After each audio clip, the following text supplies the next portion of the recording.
Italian team riding cohesively in the peloton.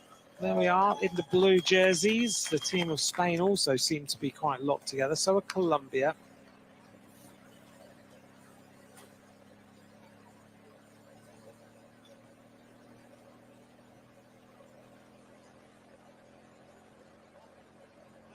Seems like this race is firing on all cylinders right now. Everybody is pretty much flat out. Still, it is Team Rex. It's a monster effort on the front of this peloton by this rider. Just dragging the race out. And another problem here for one of the riders from France. So the Frenchman gets going. It's a little bit like Maxime de Combe trying to come back.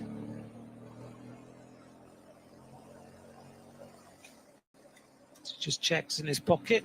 He's had a bike change. Just trying to get his computer. And it's Antoine Lott, who's coming back into the peloton as quickly as he can.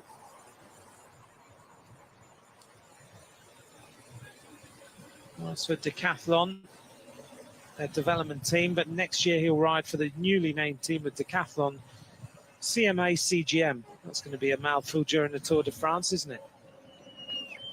It's funny though, you don't see CMA CGM anywhere until they name a cycling team, and then you see them everywhere.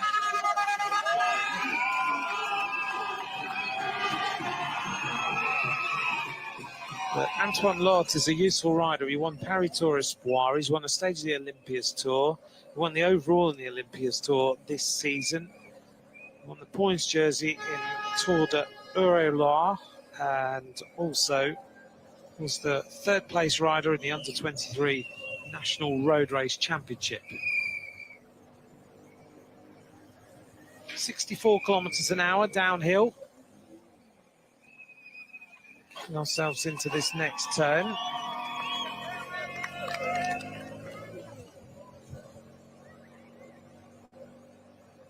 .4 kilometers of racing remain. Heading towards Kigali Gulf. And then we'll make our way back to Kimihura again. Bottom of Kimihura this time is 108.1 kilometers of racing to go. So Antoine Lott nearly back. Good ride by him on that Van Riesel bike.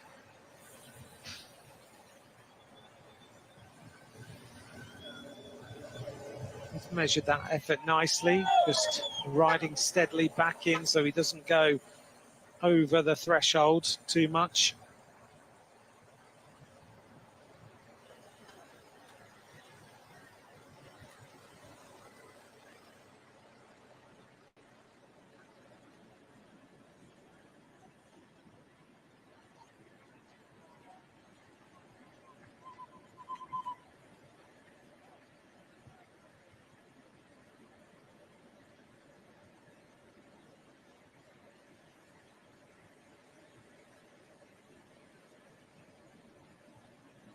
We'll look out over Kigali.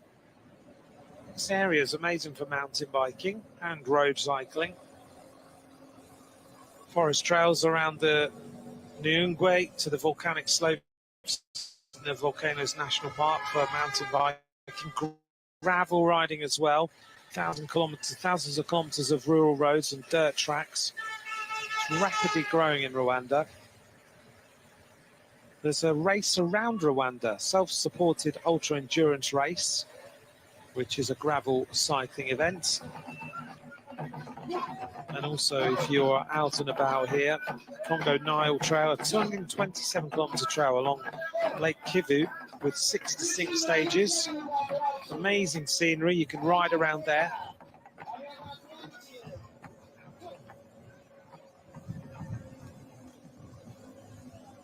As we've heard from the riders, getting to know some of the trails, some of the roads that are good to ride on around this particular region.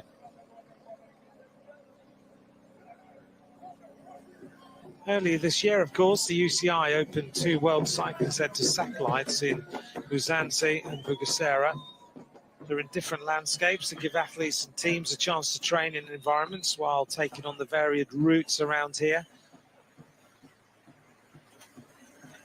And riders who come to Kigali always want to ride the Mur de Kigali.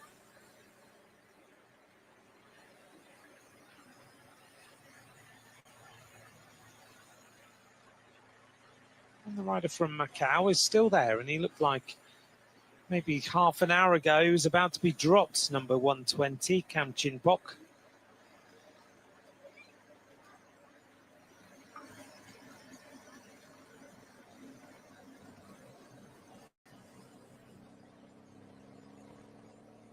Kam Chinpok riding for Macau, 22 years of age. He's the national champion of Macau. He's ridden a lot of races, mainly in China during this season, and the Asian Continental Championships as well.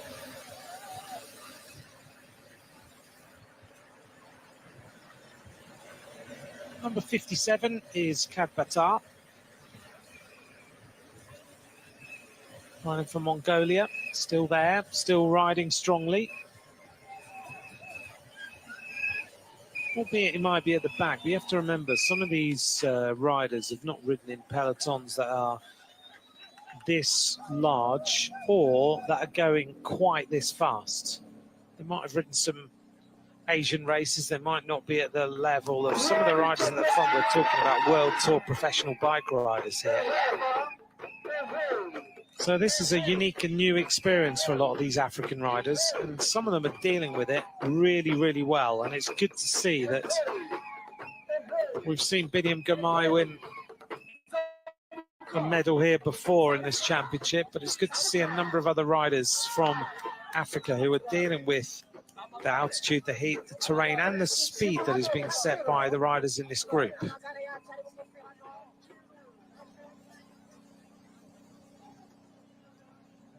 Belgium coming to the top of Côte Kigali. I've put a curse on him now, haven't I? Kadbatar is going out the back.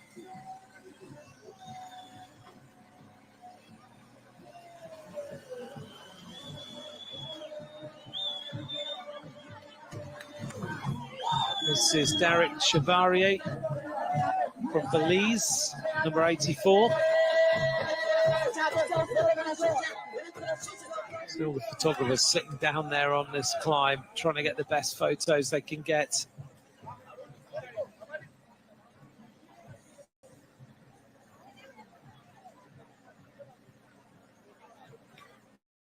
didn't know you could get a Haro road bike.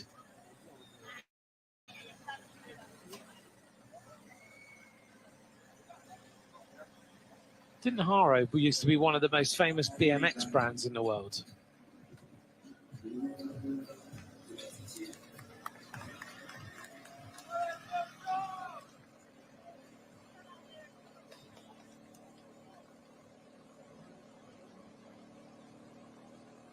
Still Belgium, maintain this pace. Yeah, who knew that Haro did road bikes? Now that I've seen them, they look nice, don't they?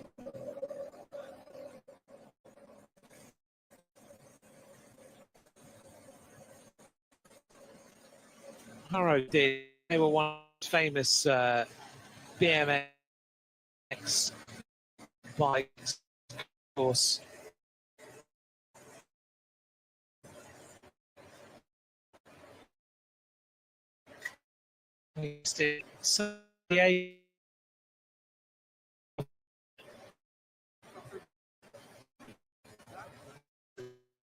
And another rider at the back, climb just a little bit too hot to deal with.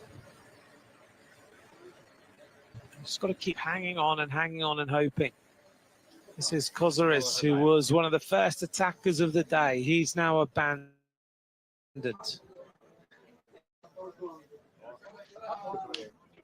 Didn't go his way today.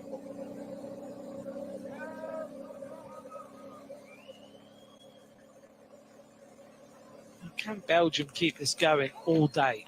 It's still a few hours of racing to go. I think well over 2 hours, nearly 3 hours of racing left. And it's riders who are prepared to just sit in here. Hamish Mackenzie, for example, number 45 that you can see there, just towards the back. Mackenzie, quiet time, just sitting, waiting.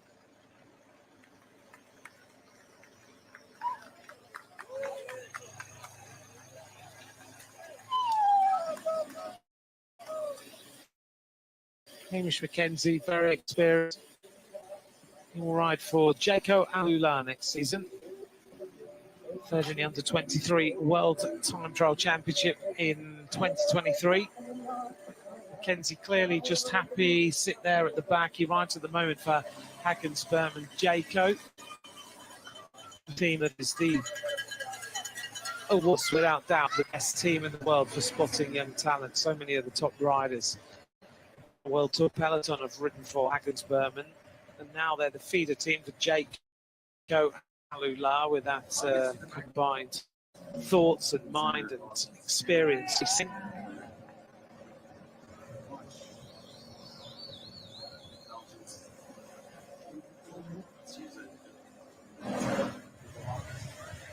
Mackenzie, 21 years of age, wears number 45, second in the Oceania Continental Championships in 2023.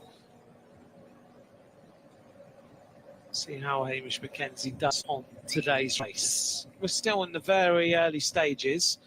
We're coming up now to around about 60 kilometres.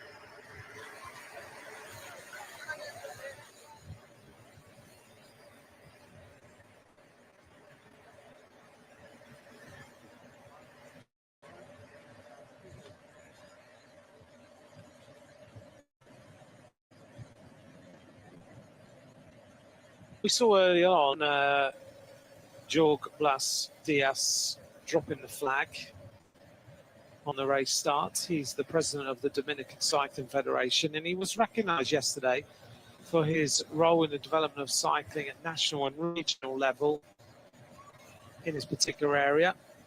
It was good to see him being given that award.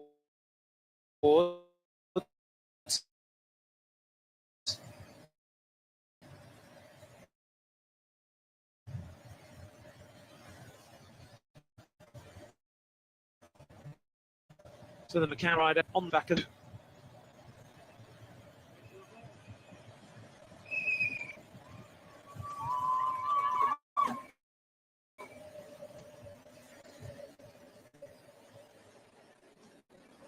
nothing really has changed for quite a few kilometres as we make our way onto the cobbles yet again, and it's still Tim Rex at the front, pushing on the tempo for the team of Belgium. Looking good and still dragging this pace out. Behind him is number 12, and that is Aaron Dott. And they're clearly riding for one rider, and that is Jono Widar.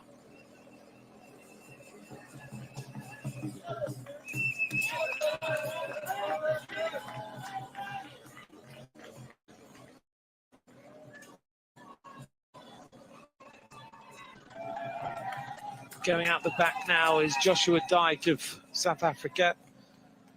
Just feel like you want to give him a push and keep him on the back of that peloton, don't you? Now we get a bit of a move. One rider trying to keep his pace up on riders on these cobbles. This is the Rwandan rider who is going to be distanced now. Tuizere. Etienne Tuizere is dropped. Just can't stay with it on this afternoon now. Getting into that second phase of the race, where the riders have already covered that first section, and now they get inside that 100k to go shortly. They start to feel like the kilometres are ticking down well.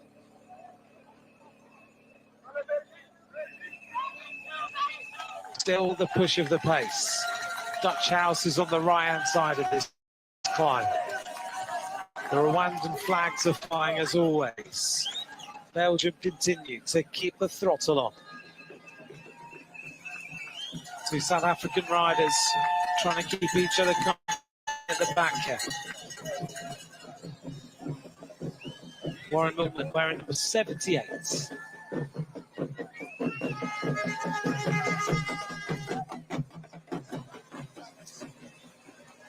They give each other a tap, so come on, let's keep in here now. Let's keep this going. That's what teammates are all about. Joshua Dyke maybe coming to his last moment in this peloton. Because look at the way that Belgium are riding. This is proper full-on bike race. Speed that Tim Rex is riding these cobble climb this afternoon is very, very impressive.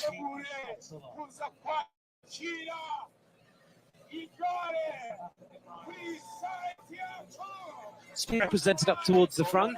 Slovenia there on the left in that green-coloured kit.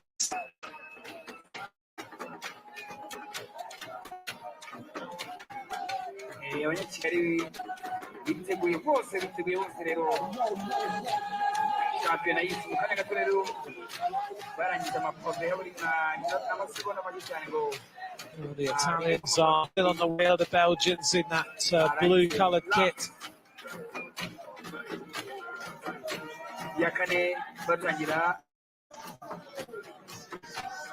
Ecuador represents up towards the front as well. Yes, here they are.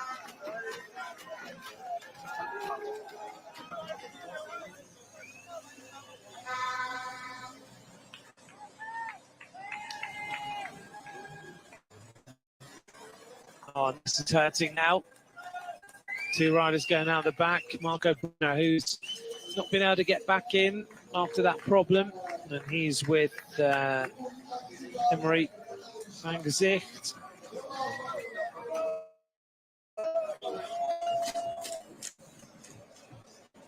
Bruno asking for team power again. We come up to complete another lap.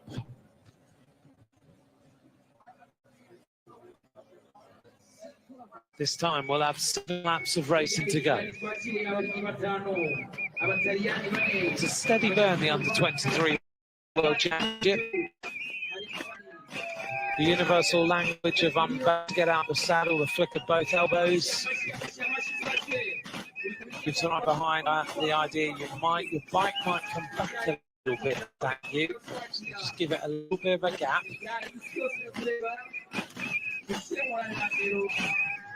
Italians having a little chat at the side of the road.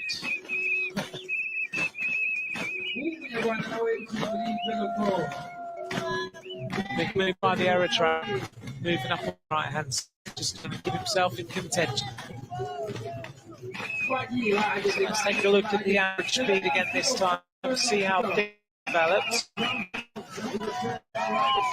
Laps of racing now remain in this Under-23 World Road Race Championship. An hour and a half of racing coming up. The end of Pietro Matteo of Italy leads across the line ahead of Trex and Jasper Scoops. 1.061 kilometers an hour now.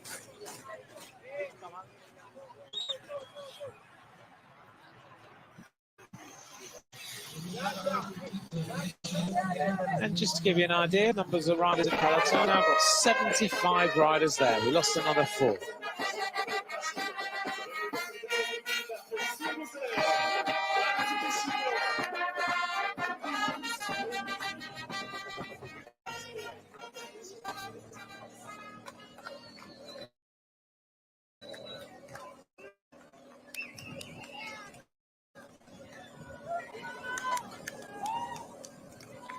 Also being thrown, some fans at the side of the road there, and some more on the other side.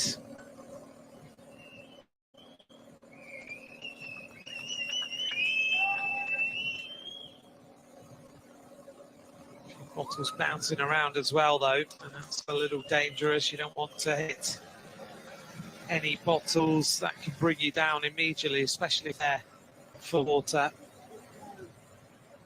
Here's the replay of the riders completing the lap with 7 laps to go.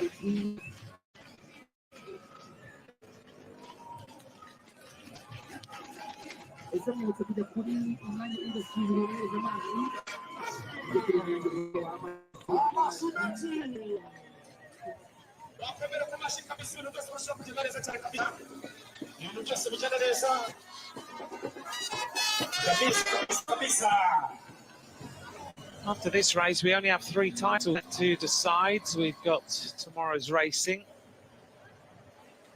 We'll be starting again early tomorrow with various bits of action. The men's elite races on Sunday starts at 9:45 in the morning local time.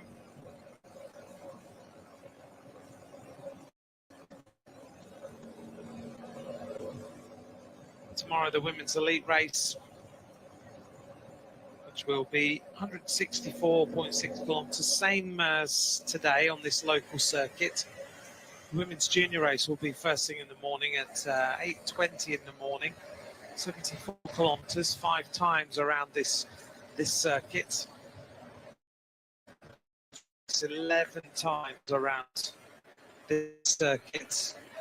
I hope the rain stays away. We've said we're moving towards rainy season. Hopefully it'll just hold off all the way until Sunday night. The women's elite race is going to be interesting on this circuit. The men's elite race on Sunday takes us into a massive extension circuit, which actually we drove around a few days ago and took a look. That's going to be some circuit that the rider's going to go on, because I don't remember much in the way of flat roads on that circuit, and it takes them out big loop, and it takes them over the Muir de Kigali. As we see the campaign against Genocide Museum we talked about a little while ago with this incredible sculpture, but we go over the Muir de Kigali, which is an incredible climb. We go over Mont Kigali as well, takes us up to 1,771 metres above sea level. So the riders in that men's elite race are going to come around that big circuit. We'll do 9 laps of the local circuit, then they go back out on a big extension circuit. Then they do 6 at the local circuit.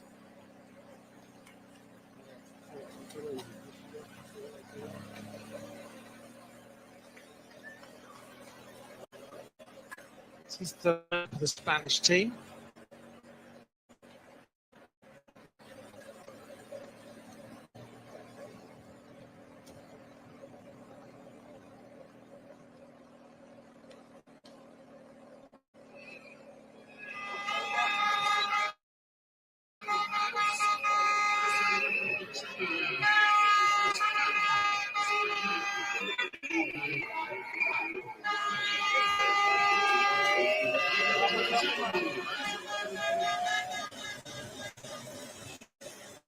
Two Canadian riders at the back now of this string of riders.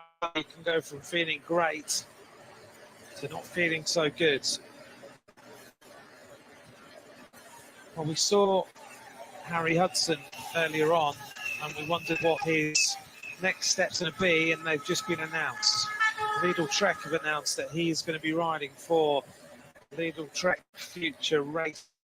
So that dream of becoming a bike rider and having a career as a bike rider, because that's, in his words, what I love doing, riding a bike. As we see a puncture here. Puncture for Moreira of Portugal. Well, there's nothing he can do. He can't really ride on it. It's so gone down so quickly. So Harry Hudson has signed for Lidl Trek Future Racing, the feeder team of Lidl Trek. They've got their hand on him straight away. Puncture for this rider. Been a long wheel change, this one. I wonder if these teams are listening to Radio Tour, because I heard that call ages ago.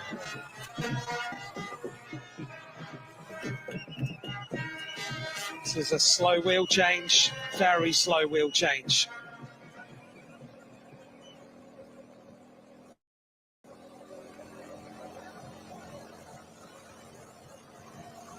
The similar situation that has lasted now for nearly 70 kilometres, maintained by the Belgian squads.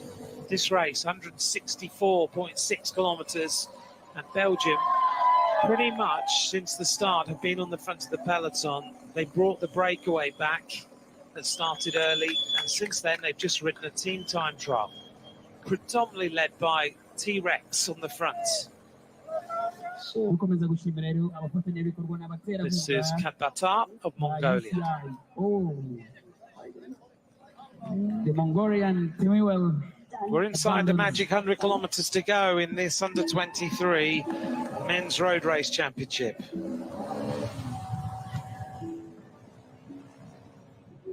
Nawe baragushimira rero cyane komite nyobozi yose ya Fergusi Rwanda.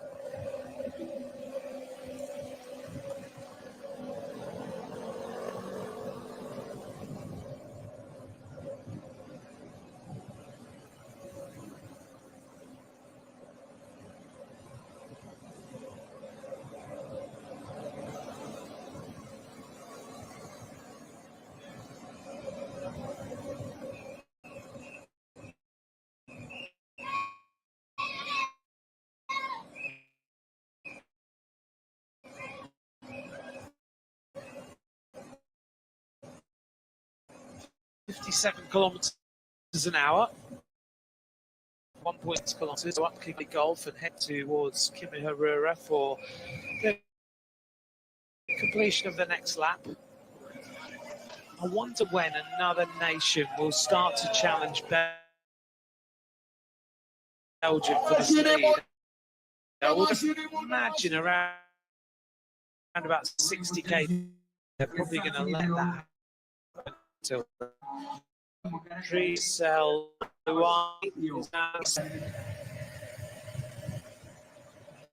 is now gone. Warren Millman still on the back. In front of him is number 117, Jonas Walton, who's been there. And looks to me like he's having one of those days where you are just nailed to the road. You're doing everything you can to ride through it. Marriage,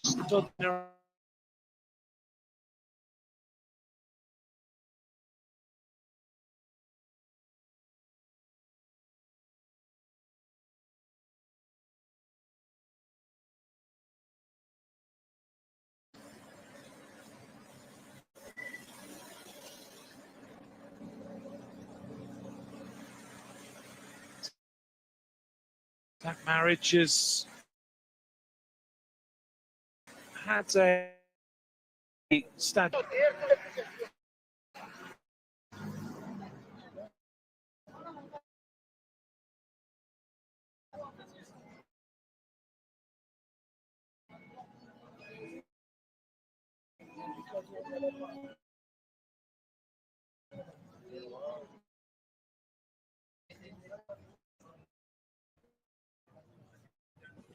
And abandoned here as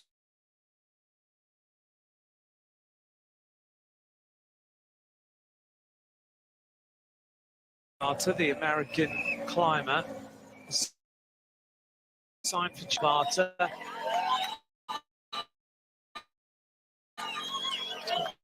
Two-year deal with Tudor Pro Cycling now, so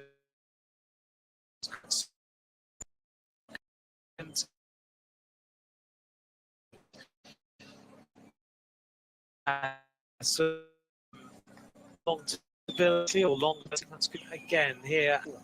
Kigali Golf. They must feel good. It must be a nice sight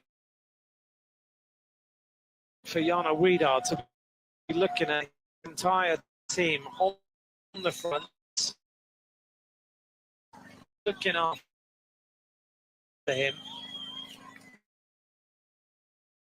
And the team, they seem to have the entire race under control.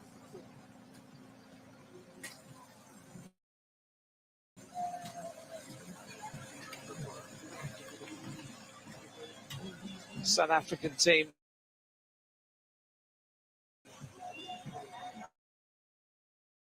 tagged to the back of this race. 77 on the left-hand side is Blaine Kidd. 43 racing days. It's just stupendous.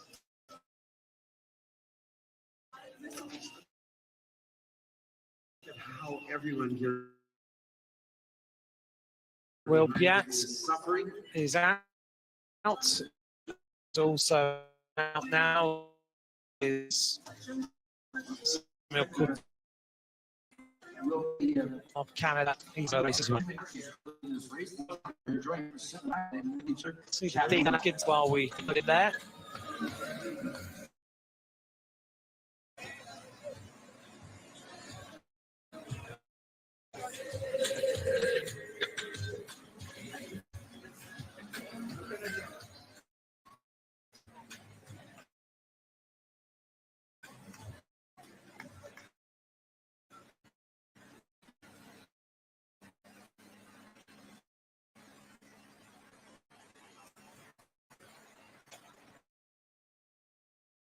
We look through the group of riders. They are still well represented. And I'm just taking a quick look. Cal still represented. South Africa, Germany, Slovakia, Uzbekistan, USA. There are still riders in the front group. Andorra as well. Eritrea. For me, they've got 1, 2, 3, or 4. This is one of the things are going all right for them this afternoon. Yes, McKaylee and the rest of the Eritrean squad.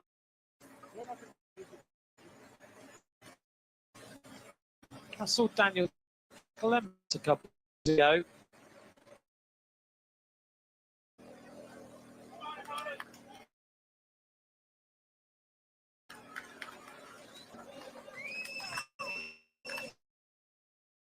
Daniel Clements, who was a pro until what?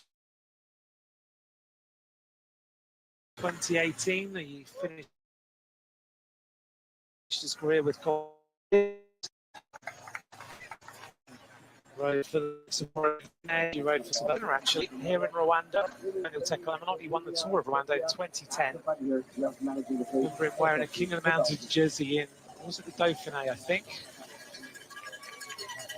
As Diaz Rizbey of Kazakhstan is now out of the race as well. Suddenly we're getting more and more riders coming into the pits.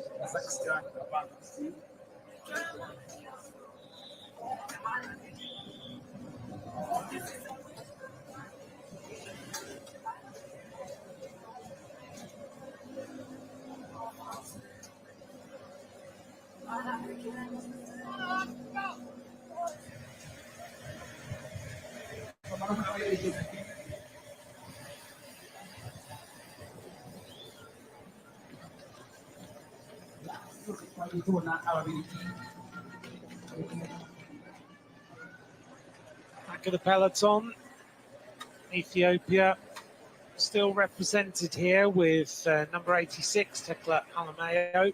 It's going well, isn't he? Bearing in mind, we are a long way in now to this World Championship. We're 70 kilometres into this race.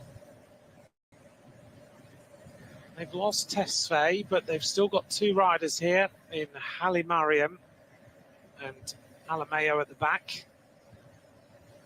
So you've got to be impressed at the way that these African riders are staying in this Under-23 Road Race Championship, because it's not been easy so far.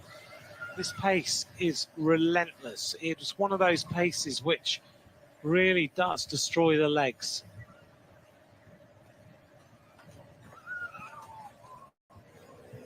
Last time we went through the end of the lap with nearly 60 kilometers completed, 58.9. And it was Belgium and Italy and Eritrea all at the front of the race. Still no major attacks since we saw the first attacks of the day. Those contained a number of different riders trying to make their move and trying to get involved in the action. We saw Pomorski of Poland, Alaleli of UAE, Yilmaz went on the attack. The Ukrainian rider Kozares went on the attack as well. As we reach Côte de Kimihurura for the next time. And still on the front. What a job this guy is doing. How is he riding like this for the entire time?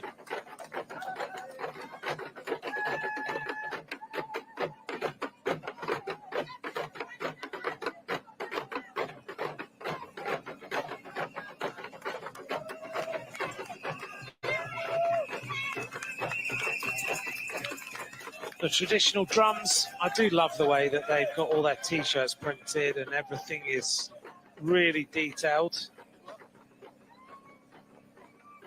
There's a lovely shot across the cobbles to give you an idea of just how rough this surface is.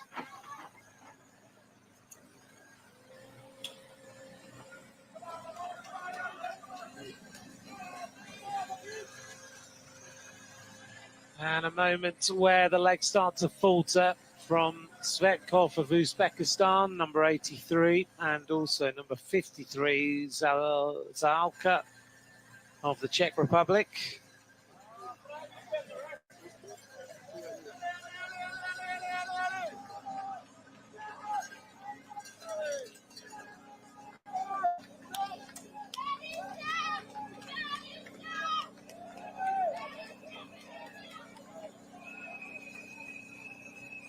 Well, yesterday in other cycling news, as we see Belgium going to the top, David Lepantien was re-elected as the president of the UCI and announced that World Championships are coming to 13 cities across 10 different countries worldwide as they announced more dates in World Championships.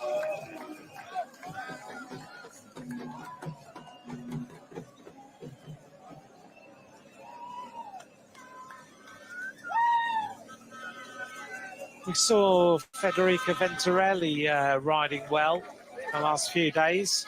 She's now just been announced with the UAE development team for UAE Team ADQ.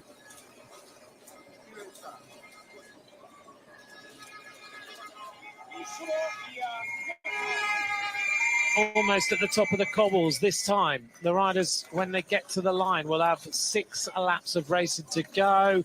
And finally, the Belgian stronghold on the front of this peloton has been exploded by the arrival of Spain and also the team of Italy to try and rip this up a little bit. They're not impressed at letting the Belgians just continue. So now they start their plan.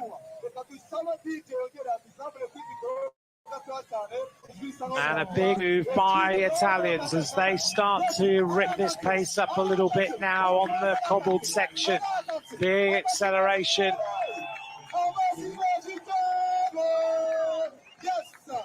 That was a very, very big move. Suddenly, we get a long, long stretch of this pace.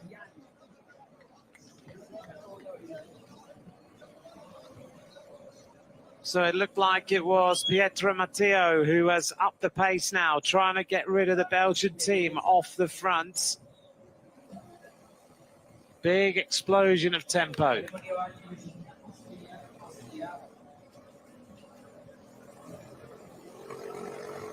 It looked to me like Hector Alvarez of the team of Lidl Trek on the front. Now a little bit of a move by the Slovakian rider, not prepared now. Big attack of France, so number of riders want to try and break the will of the Belgian team this time. We come up to the line. This time we're going to have 6 laps of racing to go. Austria now started some accelerations too, so suddenly this little move means that everybody is suddenly sparked into life. And the peloton breaking into two parts. I'm not going to play the decoy here. And it's going to be... Well over 70 kilometres of racing covered now, nearly 74. We're coming up to almost 2 hours of racing. And now Belgium take control. The end of this lap. 6 laps of racing now remain. Across the line is Jarno Wiedar, who was the Belgian rider at the front. Average speed 41.079, so they've speeded up a little bit on that lap. And everybody taking a big deep breath. The peloton looks like it's coming back together, which would mean we have ended up with 63 riders left, 64 riders left. In fact, one more rider will probably come across, 65 riders. We've lost 10 that time in the main bulk of the peloton.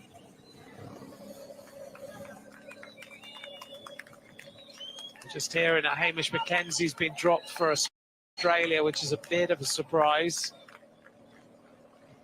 And I'm just taking a look. I've just seen Hamish Mackenzie just go past my commentary position.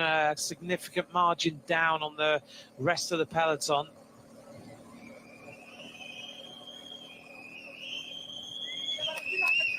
So it looks like Mackenzie is going to be out of the race.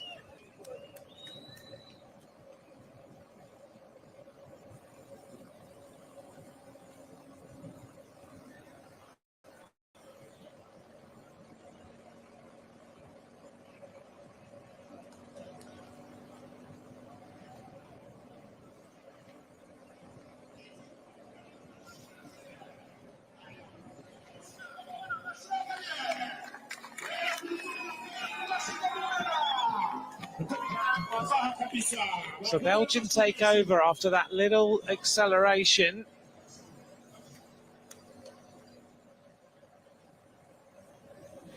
Italy wanted to test things out a little bit by the looks of it. Hector Alvarez, the Spanish rider, the 18-year-old, just trying to inject a little bit more life into the rest of the peloton.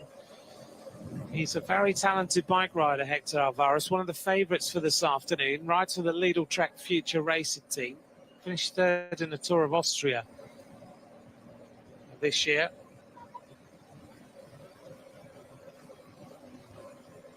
Alvarez has done a lot of racing this season, 40 race days, which for a young rider is a lot. He comes from Benidorm.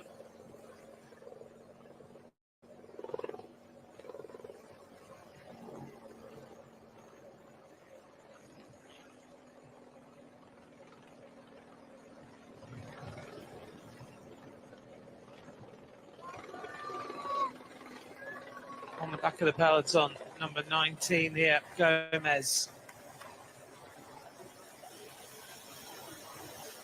And one of those beautiful bikes of the Keepo Kern Farmer. If you've never seen these up close, they are stunning machines. The paint job is beautiful. He's got a contract there till the end of 2028. Started the Tour of Britain, didn't finish the first stage, had a crash or a bit of illness there, I remember. But apart from that, he's had a good season. And if you ever get the chance to go to a race or a Keepo Kern Farmer actually there and look at their setup, the green of those bikes is quite amazing, actually. Looks very, very special indeed. 87.5 kilometres now remain on this race, 66 kilometres an hour downhill with the Belgian team in control.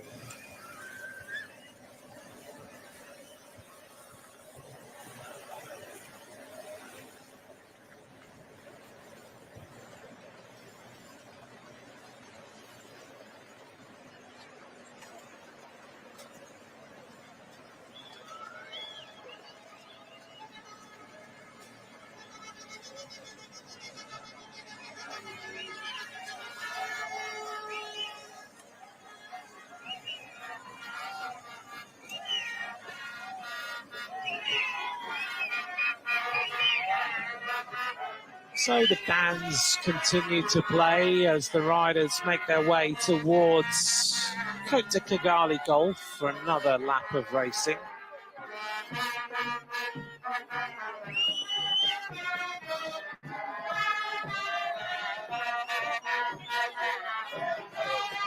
can imagine by the end of the afternoon they're going to be pretty tired. They've been playing since 8 o'clock this morning, every time the riders go past. That's what the lips would be like by the end of the day. 28 degrees it is now, 11 km/h winds. The wind's picked up just a little bit.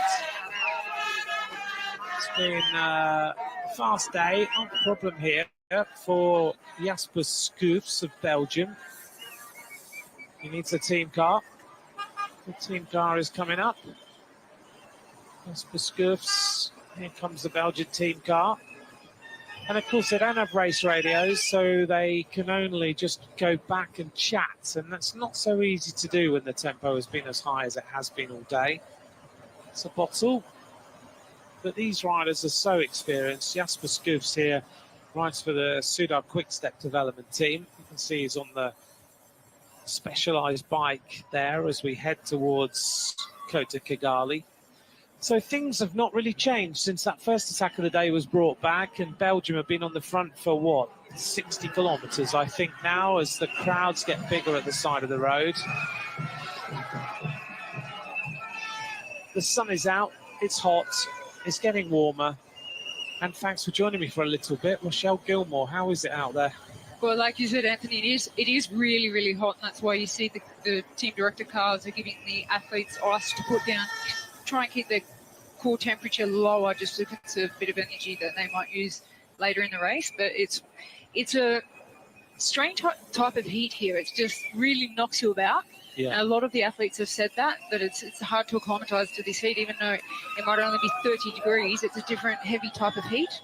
It feels really heavy, doesn't it, when you're outside? I don't know what it is. Yeah, it's super hard to breathe as well. Obviously, we're at altitude at 1,500 metres, but it seems to have an additional challenge to it with the thickness of the air.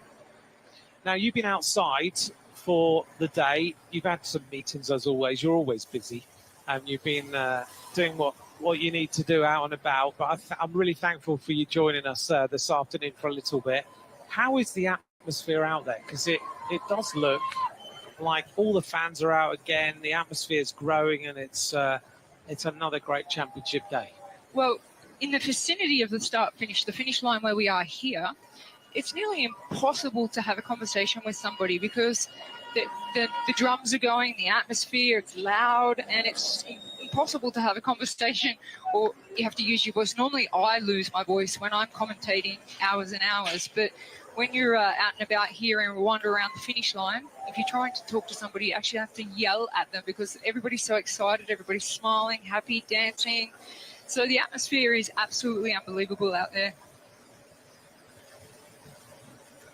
I'm really happy to be tuning into this men's Under-23 road race for a little bit.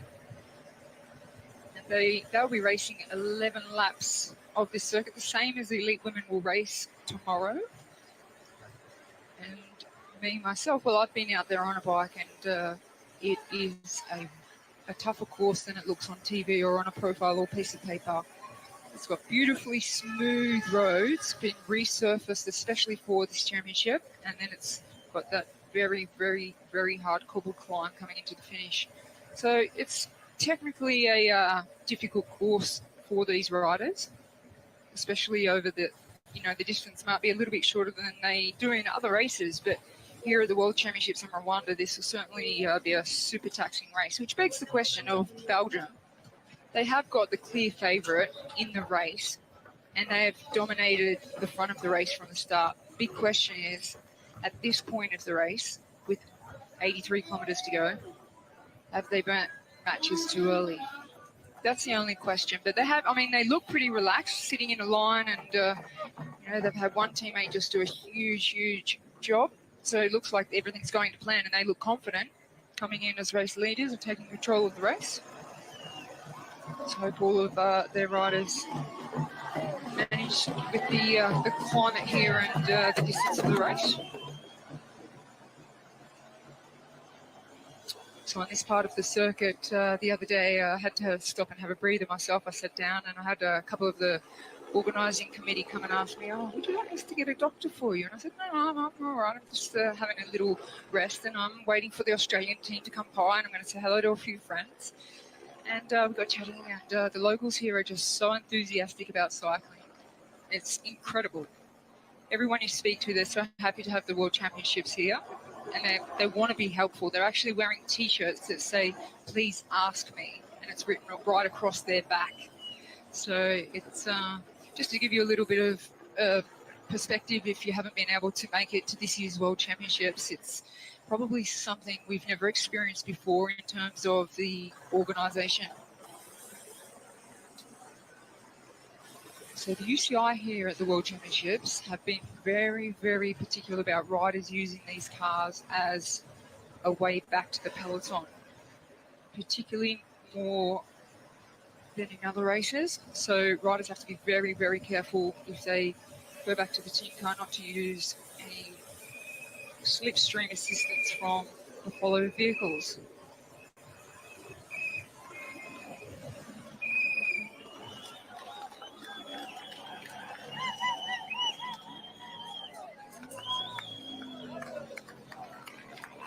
So even though Belgium have been dominating for their race favourite, you can just see in the body language that there's not really that many other riders that are not labouring and moving their shoulders and swaying side to side any more than they are. So they look like they have things in control at this point of the race.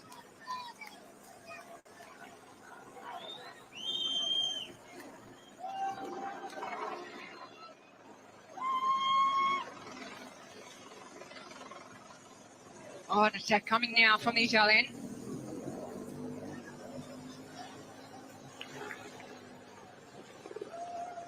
Oh, Belgium are really, really demonstrating that it's their job to keep this race together. Try and neutralise it with putting a rider on the wheel. And still the team will continue to chase whilst they have a rider in the break.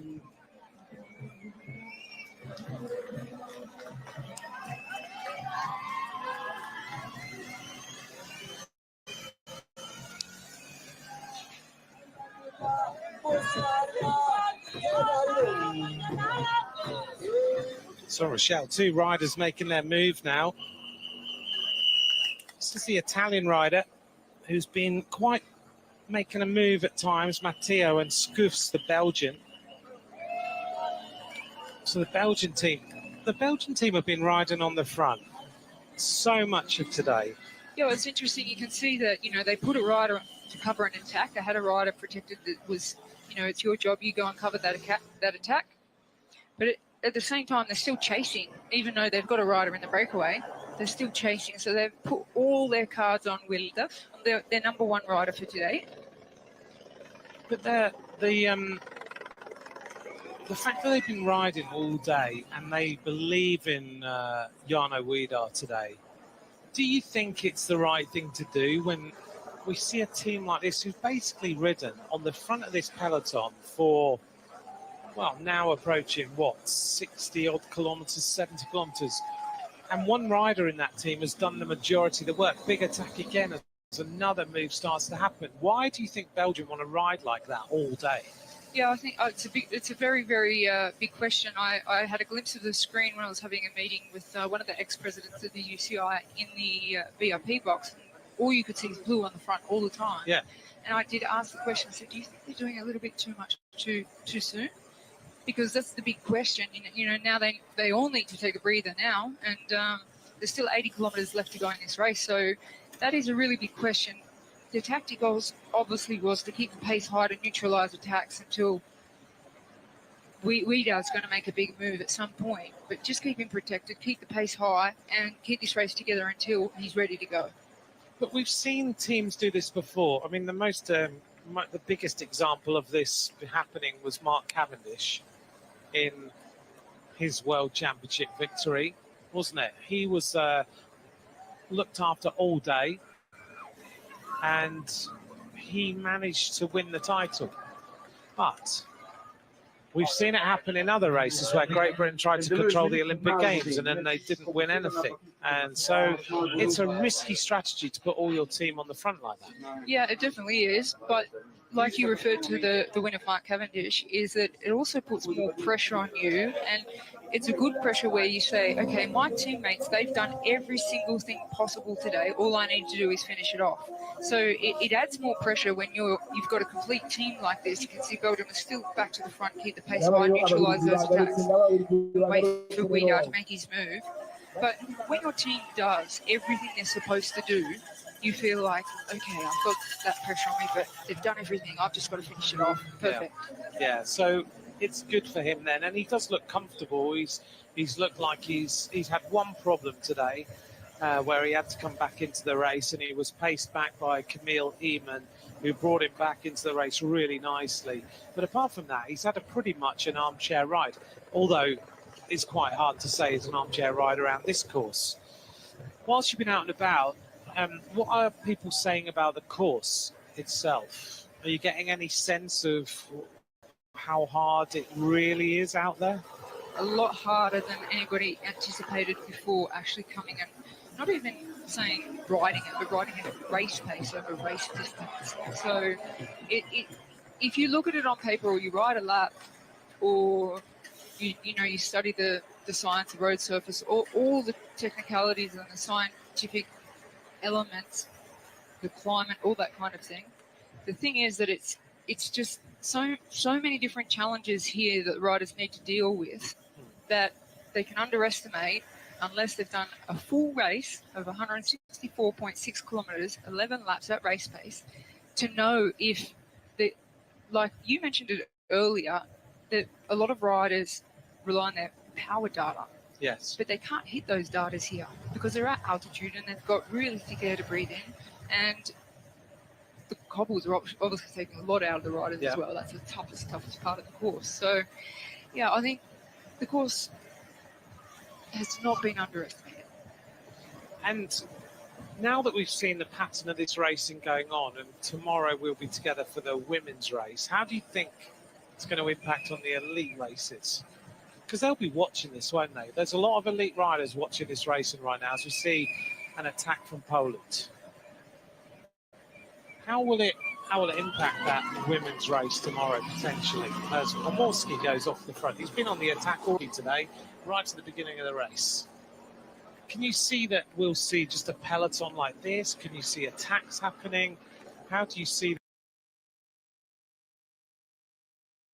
that women's race will be impacted by the course, the terrain, and what we're going to see? Well, it's interesting because I think now that they've seen it, and I've seen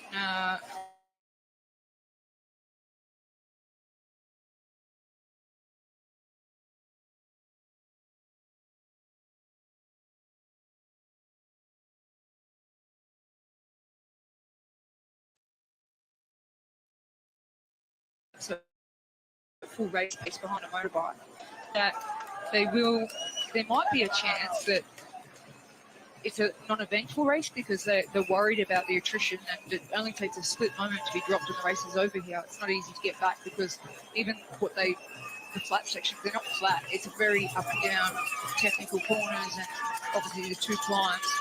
So it's possible that after what they're watching, that we might just see an attritional race until the last couple of laps. It looks like that's what's happening in this race as well, where we saw an initial attack, then riders literally came from the front group and got dropped immediately as more riders drop out of the race at this point. And they've done, 90 kilometres nearly of this World Championship. This is Lee Yu. We saw him hanging at the back for a long, long time today. And again, the Belgian team take control and make sure that the tempo is how Jarno Weidar wants it.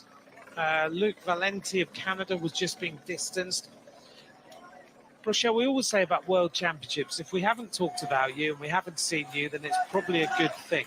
Yeah, absolutely. More so in a sprint race, because you will, like you said, Weidar had to cover an attack, because if there's a rider that his teammates are not strong enough to cover, he will need to make that move himself. But this is a course where being protected is maybe a little bit less significant than on a long open road. You know, you roll along for 50 kilometres and you can be super protected, because you need to look after yourself on this course as well. So you have to measure your energy, make sure you're not going over your limit, sit in the right place, not let people open gaps and everything. Their teammates, I think, are very important for. I've seen the locals out here always with a playing soccer. A couple of in the lobby, they're amazing. They're young children. In the lobby, yeah. Really? The young children, what they can do with a soccer ball, it's just I sit there memorising, I'm just amazed. That is one thing that I think is giving everybody a lot of joy. I noticed Kasia Niviadoma was posting it. She just finds the kids around here incredible, and the way that they run and they play football, and they just love the whole sports element of what goes on in this particular area. 30k an hour, Belgium still on the front. This is not good news here at the back for Slovenia. This is Jakob Marolt, he's gone. One of the Rwandan riders is also now distanced. This is Nyankuru. Also, the Spanish rider is dropped, and that is Fernandez. We're seeing more and more riders starting to feel the terrain and the tempo. Right on the back of the group, though, is Ravbar of Slovenia. As we pick him out, and style again of Tadej Pogačar as he goes round that corner. 76.2 kilometres to go.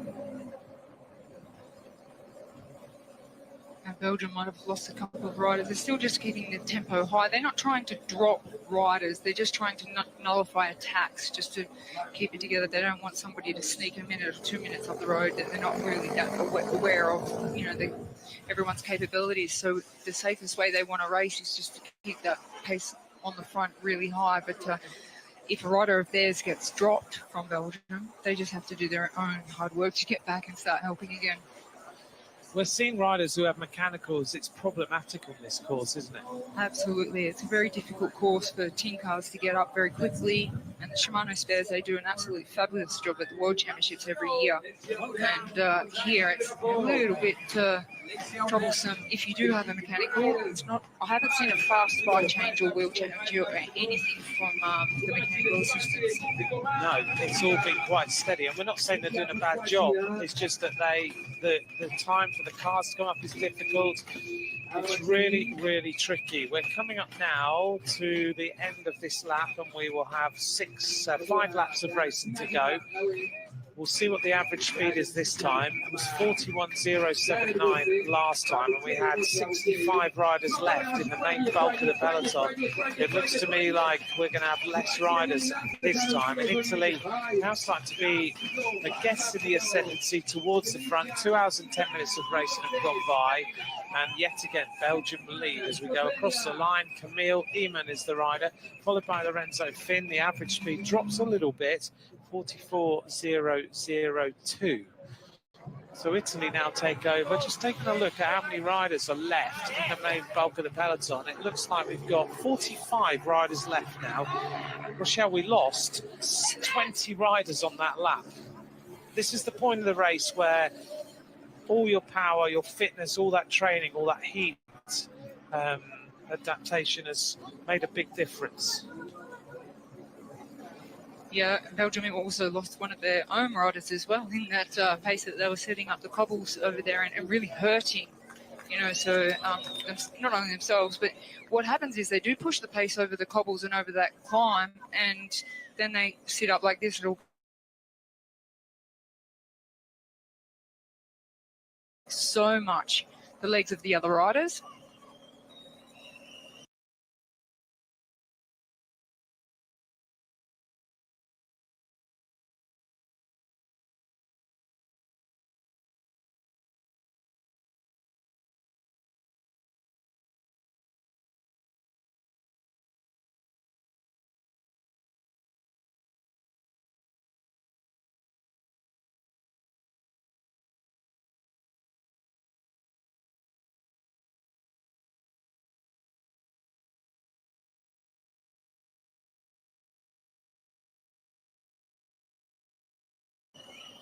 There's a real tempo going on now. Still Belgium as they hand bottles out on the front of the race.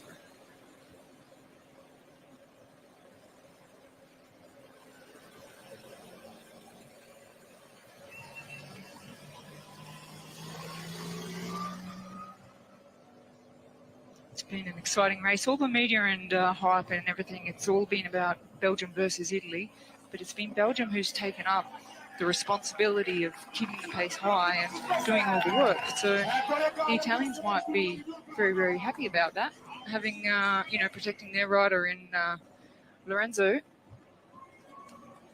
Lorenzo Finn, junior world champion last year, and they've got also Alessandro Borgo. And when we look at that team, Rochelle, that Italian team, we talked about it a little while earlier today, that all their riders, Borgo rides for Bahrain Victorious, Simone Gualdi rides for Intermarché, Pietro Mattia rides for Wiesmann Lisa Bike, and Lorenzo Finn is a world champion last year and is in the Red Bull Bora Hansgrohe rookies. It's not a bad team, is it? No. It's just really exciting for such a young rider to be in a team where you're in a development program. You still get the opportunity to race in the under-23. You may have mentioned earlier, whilst I wasn't here, that this is the first year that professionals in the World Tour and Pro Peloton can't race in the under-23. You have to make that choice if you're going to jump into the professional. If you do go into World Tour or professional, you can't race the under-23 World Championship anymore. Yeah, and that's why when you look through the list of riders for the first time, you look and think, where are the big names? But they're all development riders. But most of them are starting to move. A lot of the top riders are starting to move into the World Tour next season. So that's their first opportunity in the World Tour. They may well have been invited in to ride a World Tour race or a higher level race, but they can't be in the World Tour team. Yeah, they can't be signed a contract with the World Tour team. So, I think I actually think it's first of all, at first I thought it wasn't a great move, but now I think the UCI have done a great job in saying, okay, we have a junior category, we have an under-23 category, and we have an elite category at the World Championship. Now, in the case of Italy's former winner, in the juniors, he now has an opportunity to win the under-23, and then we'll go on to elite and maybe win an elite championship one day. So I think it's great that we don't get two races very similar with similar classed riders. Yeah. We have an under-23 and we have a professional. I think it is a good situation. I wanted to talk to you a little bit about heat adaptation, because I've seen some really interesting things on social media of some riders where they've done the heat adaptation training for this championship, and we've seen them wrapped in wearing extra layers and being in saunas and being out training in big white, almost Hamzat suits. Yeah, absolutely. I mean, a lot of the riders that have targeted this World Championships have been in heat chambers. I'm not sure if they're scientifically advanced enough to completely acclimatise and provide that air quality, and which is something that a lot of the riders, when they got here, said it's just so hard to breathe because they're in an altitude. They've been training in heat chambers at altitude at this level, but have they been able to experience the same type of air quality, which is it's kind of affecting a lot of the riders? Yeah, and that's hard to do, isn't it? But why have they suddenly realised that you should be going out in these almost full suits and everything like that? Is that just literally to get your body temperature crazy high? Well, I don't think that there's better ways. I think that they can do their acclimatization and heat training than going out on the bike in sumo sweat sauna suits. But you used to train in a sauna, didn't you, in your career? I have done. You have trained in a sauna? In acclimatization periods, yes. Yes. And did it work, or? Yeah, I think so. I mean, a little bit. If we spend 6 hours a day in a heat chamber in the month before a big event, it does have some effect. But, in any sport and business and any aspect of life, there are so many different elements. So many. And in cycling, you can do the heat chambers and you can do everything possible, but you can always get here and things are not exactly as you said. You've done everything you can, and then you might get caught out. You just never know. Just depends how you feel on the day. The Uruguay rider, number 60, is towards the back, Perez. So he's still in this group of riders, still riding well so far. We're heading now towards our next point on the horizon, which will be Kigali Golf again.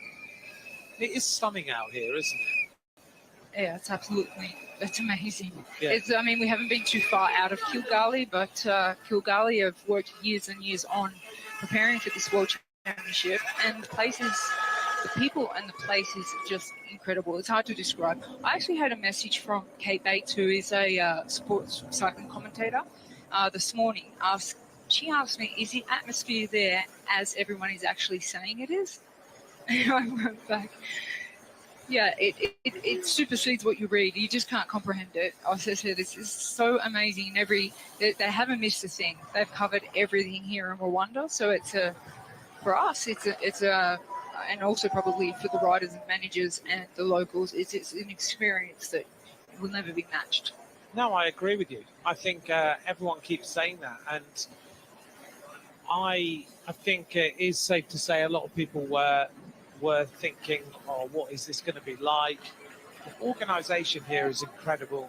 The setup's incredible. As I said yesterday, when you normally talk to team managers around a World Championship, they have all sorts of complaints. Because team managers like to complain about something.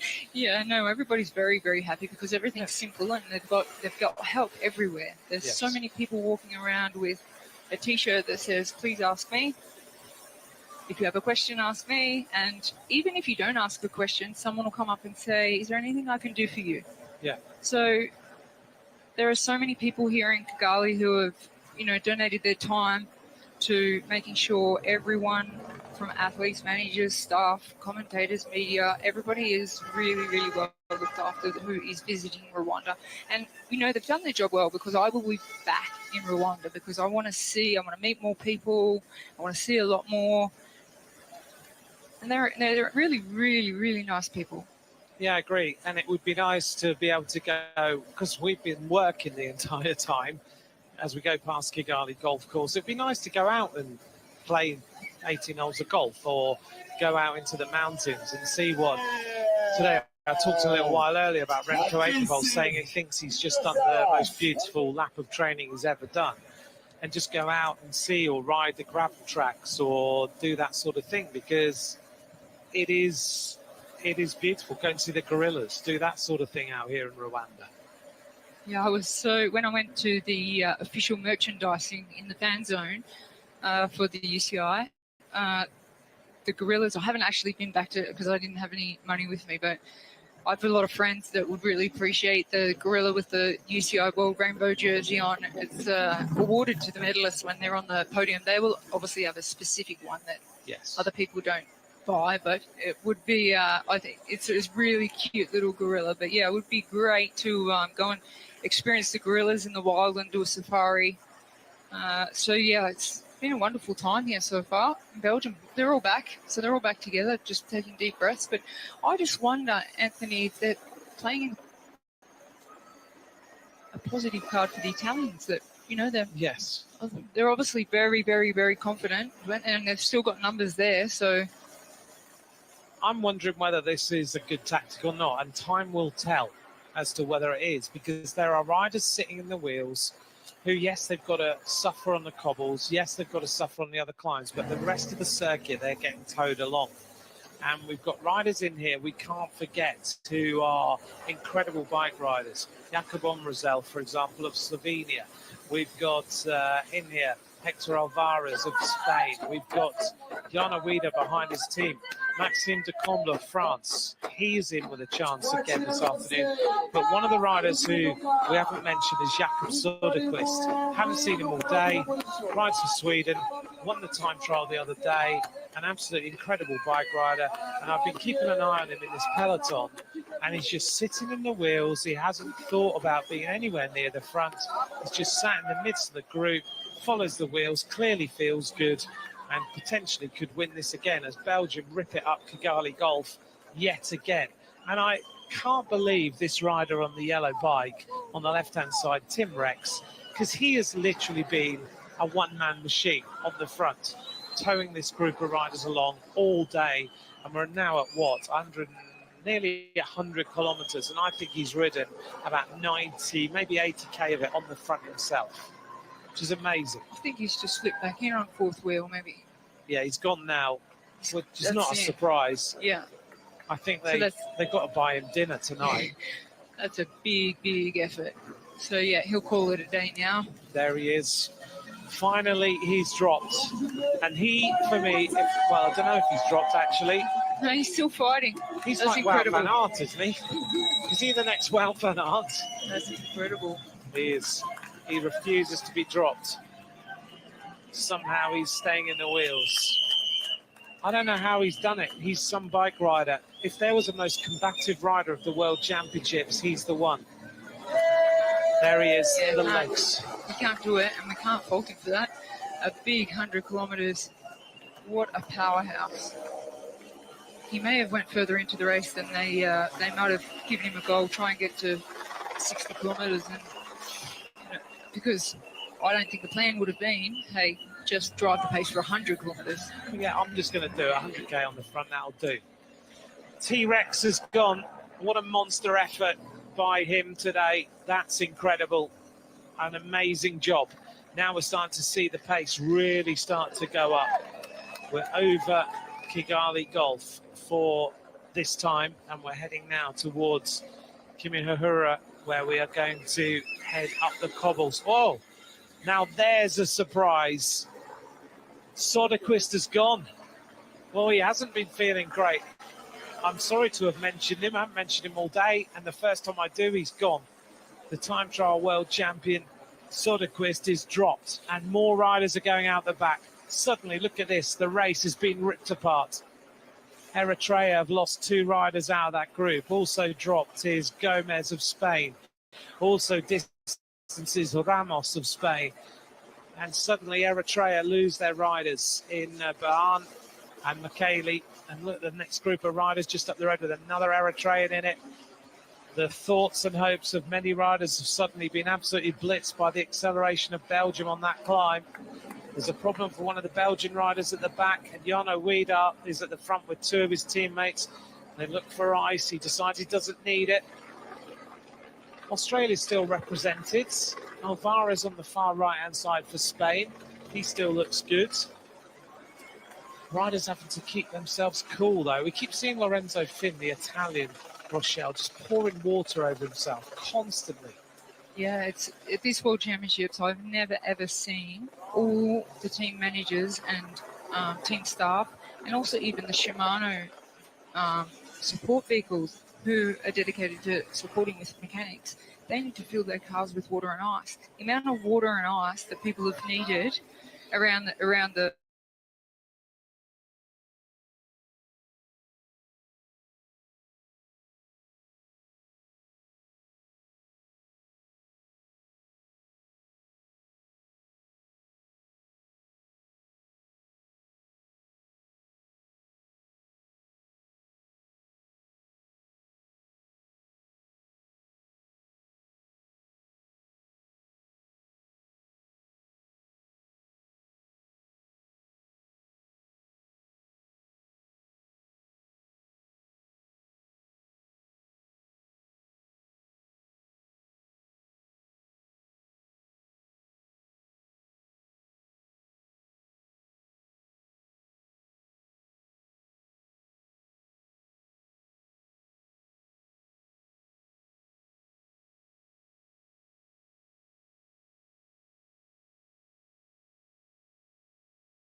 all the work.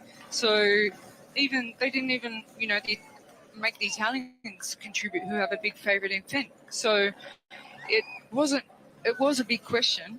How is this race tactic going to work for Belgium?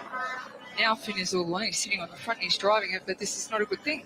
No, it's not good news for Belgium. Suddenly this race has changed. Alvarez of Spain has gone clear with 61 kilometres to go.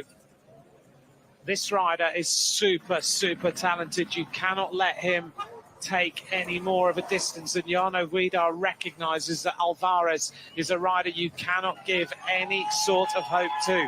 So Widar now starts to make the moves because he has to be the rider to respond for the first time.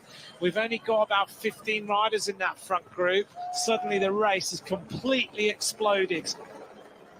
So what's happened is Belgium have used their teammates to keep the pace really, really high throughout this race.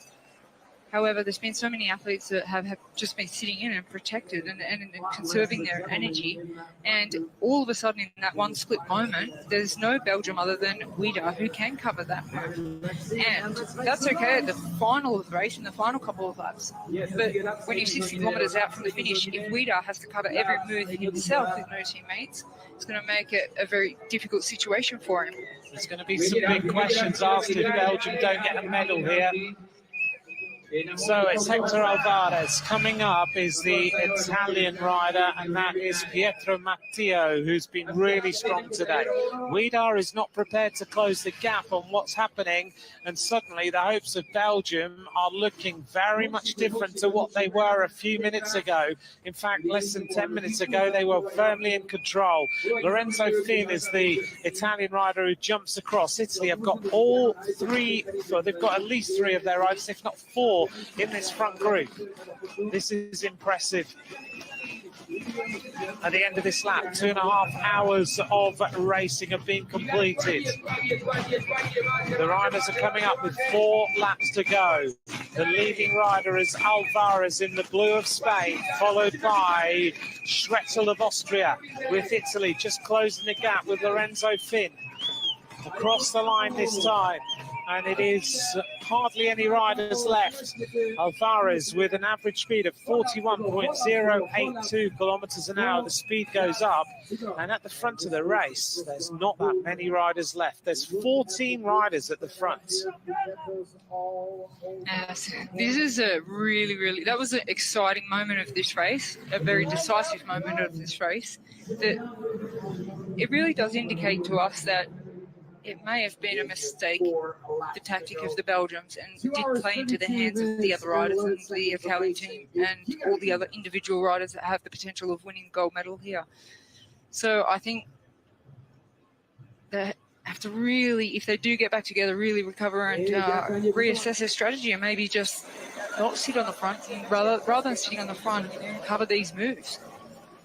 Well, Alvarez has been caught and has gone on the attack again with 59 kilometres to go. He does not want Widar and the other riders to get any reinforcements because he's decided to go up the road, and we've only got this small group that's been absolutely shredded behind, who are all looking around and wondering where their teammates are, where their reinforcements are, and Italy, I think, are playing their card. They've asked him for one rider to come up, Lorenzo Finn, and the Austrian rider goes to the front, Schretzel, but Italy have got, 3 riders in there? And they're playing the game of, let's make everybody else ride. Widar, to me, I don't know about you, Rochelle, but to me, he doesn't have the legs because he's finding it hard to shut gaps. Yeah, he should have been straight on to Alvarez's move because he knows he's a dangerous rider, but he didn't, or he couldn't. That's the question. Or he just hesitated, was relying on his teammates, and then realised, hang on, I need to cover this one. I'm the only one that's strong enough for the team to cover this. And he struggled to do it. So Alvarez is, in my opinion, the peloton are going to start looking at each other, who's going to work. And when someone goes to the front to pick up the pace, they're going to make sure it's hard for the rest of the riders. They're not going to just sit there and pull anymore. So we're going to have a real race on our hands here because there won't be any more formation. It'll just be like riders trying to take an opportunity to get on the wheel of Alvarez, but Alvarez is in his zone, and these riders are going to hesitate and look at each other. So it's a great opportunity for Alvarez. He's decided he does not want anyone else to come back. He wants to go on the attack. It's a long, long out, 59k. To do that is impressive. But we've seen attacks already today that have gone to the finish far out, but still fairly far out as Alessandro Borgo goes to the front, and on his wheel goes Jan Huber of Switzerland. Jarno Widar is playing chess right now, but every time there's an acceleration, to me, he does not have the snap in his legs anymore. Look how hard he's having to work to shut the last meter. and that's the thing, when you come to a world championship, you have a clear leader, and you have to really put faith in that leader. And nobody can predict how the leader can feel on the day, not even before 1 moment before the race. It's not until you're actually in the race. So they did have a clear strategy, but if the lead rider for Belgium today being Widar, if he doesn't have the legs on the day, then you can have many different plans, and one may work, one may not. So obviously they realize at this point, okay, that wasn't the best tactic. They're letting this group of riders come back. They're not too far behind. Widar closes the gap on the Italian rider who goes to the front. Here's the rundown of the chasing group of riders. Lolerg of France, Widar, Marti, Paricas, Kudulovic, Schretzel, Omrazel, Huber, Lopez. Ramirez of Ecuador has made it into this group as well, which is good news for Ecuador. There's not many riders, though, in that chasing group. Here's the big peloton coming, well, big, 20 riders maybe a little bit more in the chasing peloton, trying to make the junction to help out their teammates. And there's a lot of riders coming, Brad. Here they are coming back. Soderquist is in here, so he's recovered a little bit. The USA are represented as well. Belgium have got riders in here in Aaron Docks. Sitting on the back of the group is Halvard Dolven. But if there's that sort of acceleration again on this lap, how many of these riders will come back into the race?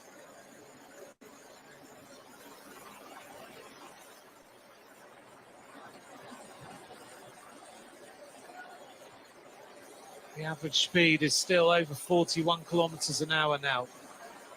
107 kilometres of racing covered on today's Under-23 World Championship. The peloton at 29 seconds. Look at the size of the crowd here now. Alvarez is our solo leader. Now, we haven't got you here for too much longer. This rider from Spain, Hector Alvarez, he looks impressive on a bike, doesn't he? Yeah, I think he's made a really good move. He only has a 25-second advantage, which means if he's not so strong on the climbs, he may be brought back. But he took a very, very good moment. And he was strong. He was fresh. But a long way out, as we see, only 25 seconds with 55 kilometres to go. It's a big task. It is a massive task, but he's still got 25 seconds. Maybe riders might come up to him. We know he's an okay climber.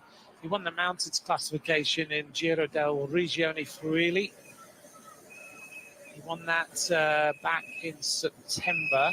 He was also 6th overall in the general classification in that race. He's ridden Burgos. He's ridden the Tour of Austria. He's done well in a number of different disciplines and different races. 18 years of age, 3rd on a stage of the Tour of Austria this season. As we look down then and we come back to him, he rides for Lidl Trek Future Racing. I was saying earlier on that now the junior riders, that's the race that all the agents want to watch, isn't it? How many agents have you seen here this morning? The sport has changed so much. I mean, with all the development, and you mentioned earlier that teams are signing riders for very long periods of 5 or 6 years now, which didn't happen in the past. No. And they're taking riders from a very young age and developing them, which I think is a great thing, because you stay in the same environment, you get the best out of yourself, you don't have to keep moving teams and, you know, learning how to work with new staff and all that type of thing. So, yeah, I think it's a great thing that these teams now are signing riders very young in the juniors, and then just they've got a steady base to develop their career over, you know, the next 6 years. And the agents are signing them at 16 years of age, aren't they? Yeah, and it's also for the athlete. It's nice to know that you have that security of not having to find a new team or get the results. It takes that pressure away because you have that contract. You'll have your ups and downs, but yeah, there'll be a lot of scouting going on in the junior and the under-23s. It's always been the way in the under-23s, but now they're really closely looking at the juniors. It's amazing. Soderquist has decided to go on the attack now. The world time trial champion. He's decided to try and go across to Hector Alvarez. He was dropped, and it's probably a good tactic for the heavier riders in this group and the more sort of sprinter time trial riders. Tactically, you have to think about how, like this rider here, Soderquist, how to make best use of the course, because he's not as quick as these punchy climbers on the hills, is he? No, he's being a bigger rider, it does make it quite tough. It was interesting this morning. I was speaking with Pat McQuaid. He mentioned he can't believe Ed Madison didn't come to the World Championship. Oh, really? He thinks Mad Pedersen said that the course was too hard for him, more of a climber's course. I said that I think he could manage it if the distance was a little bit less. Yeah. Because the men's race is what, 268k or something like that. It's the amount of climbing accumulated over that amount of time is where they say, okay, it looks like it's a classic style riders race, a heavy classic styles race, but when you put that distance in there, then it becomes more of a kind of climber, smaller, skinnier type rider. Yeah. Well, this group of riders coming across 25 seconds. And they're trying to close the gap on Alvarez. Has a little rest, shakes the legs a little bit, settles himself into this left-hander. And make his way onto the next climb. He's now reached Kigali Golf again. So he makes his way onto this rise. He'll reach the top at 51.2 kilometers of racing to go.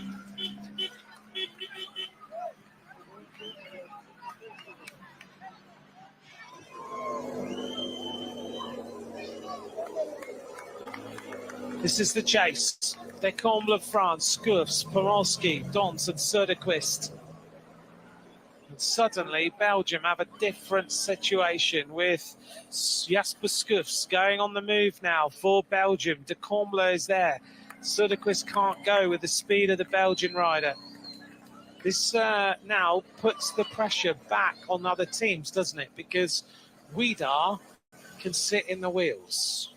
Yeah, I definitely think looking back, I mean, they were very confident with their tactic, but maybe looking back, throwing out a few really, really big, strong attacks, putting pressure on other teams and riders to chase may have been a better tactic. But, you know, that this course and environment and climate makes this race so unique that it's very, very difficult to just have a set plan. Suddenly, Alvarez is about to be caught. There's an advance party about to reach the back wheel of this rider from Spain, who's just working his way up this climb.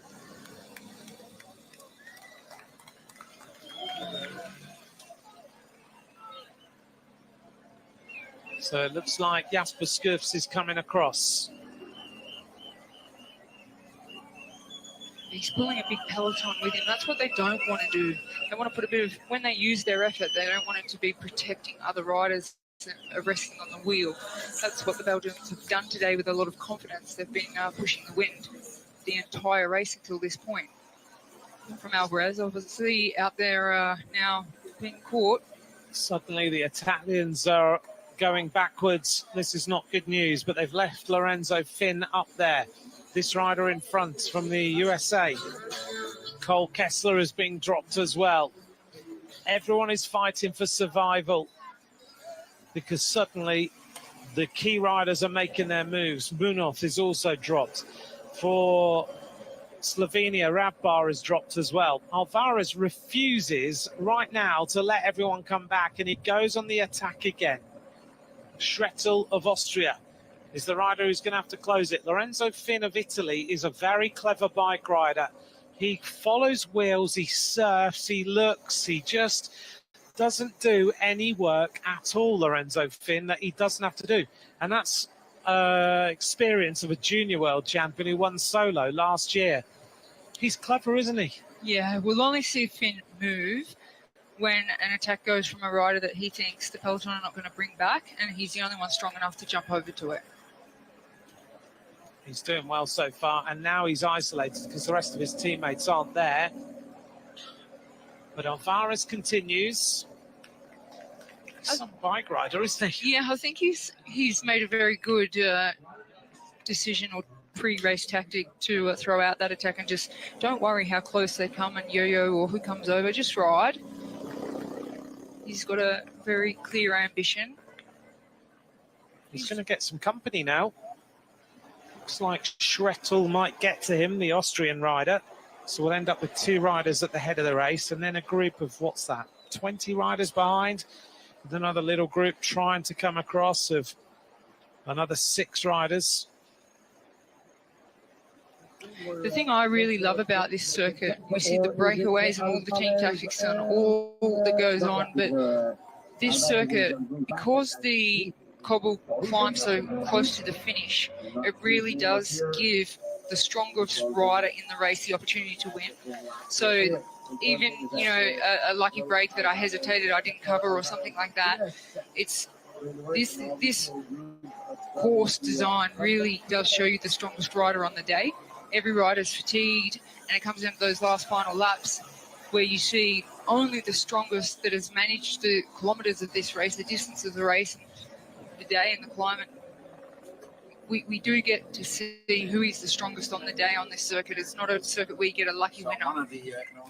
Well, that's it does show who's the strongest, who's the world champion. Dolven is actually the rider from the helicopter shot. I thought it was the Austrian rider who'd gone across, but Halvor Dolven is the Norwegian. Now that we get up close, we're able to see Dolven, number 32 from Norway, has made his advance to get to Hector Alvarez. As we head towards the end of this lap, these 2 riders combining with just under 49 kilometres. 14 seconds to the chase. This race is far from over. How many more twists and turns are we going to have before we work out who the world champion is going to be? You get the sense, as Rochelle just said, that it is the strong riders who are now at the front. It's the ones who've got the legs, the ones who are feeling good. There's some riders hiding, playing, missing turns, following wheels when they have to.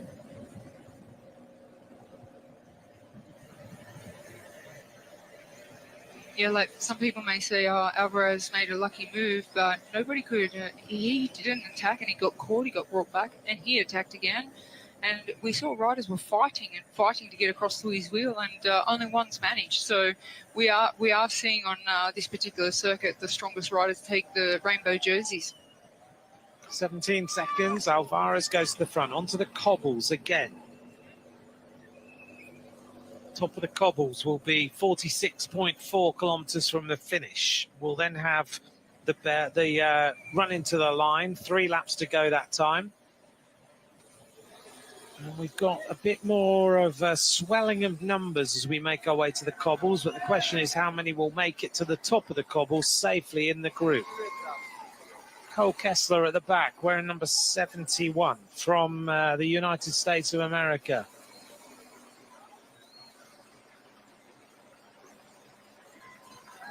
Cole Kessler right on the back of the group, the American rider. This is Soderquist.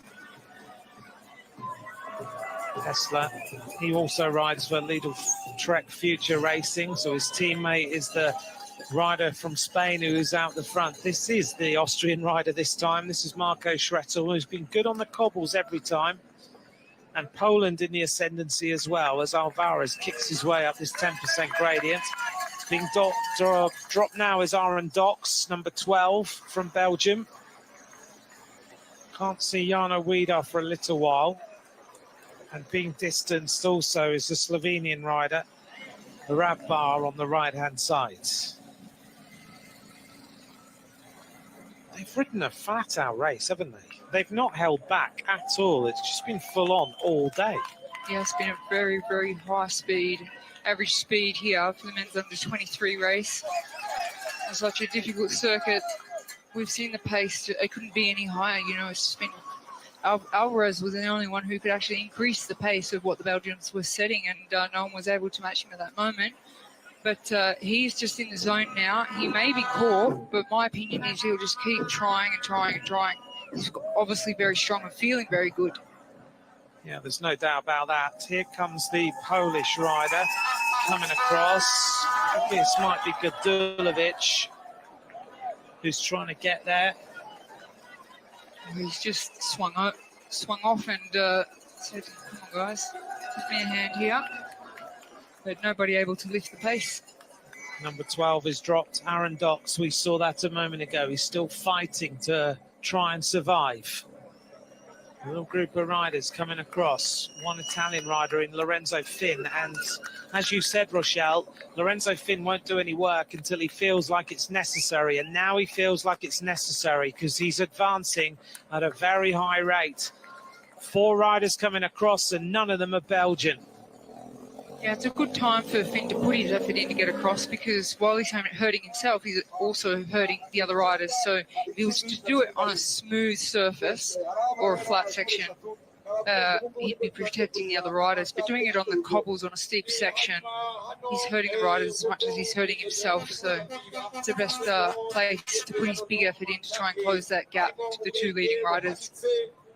Good job by him. So it's Lorenzo Finn, the junior world champion of last year, who pedals his way across to Dolvin and Alvarez.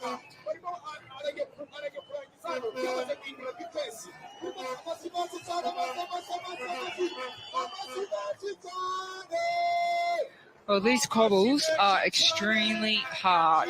I've been out there on the bike, and you can't access the bike's vibrating, you can see there, but I've ridden a lot of cobbles, but trying to keep traction, obviously, on a very steep section. You won't see many riders out of the seat on the cobbles, but every single thing on your bike and your hands and your muscles and your skin and your eyeballs, everything's shaking, and it just takes so much out of the body, and it's such a relief to hit the smooth surface again.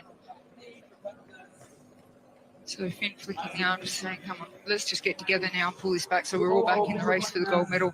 So Anthony, this final 500 metres is extremely, extremely tough.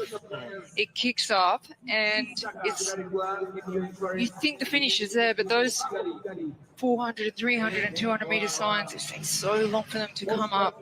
But it's a climb. It doesn't look like it, but it is a climb. Yeah, it's a very hard finish. 6 riders in the lead now. Dolvin, Alvarez, Finn, Gadulovic, Schrettel and Huber. The Ecuadorian rider trying to come across, Mateo Ramirez.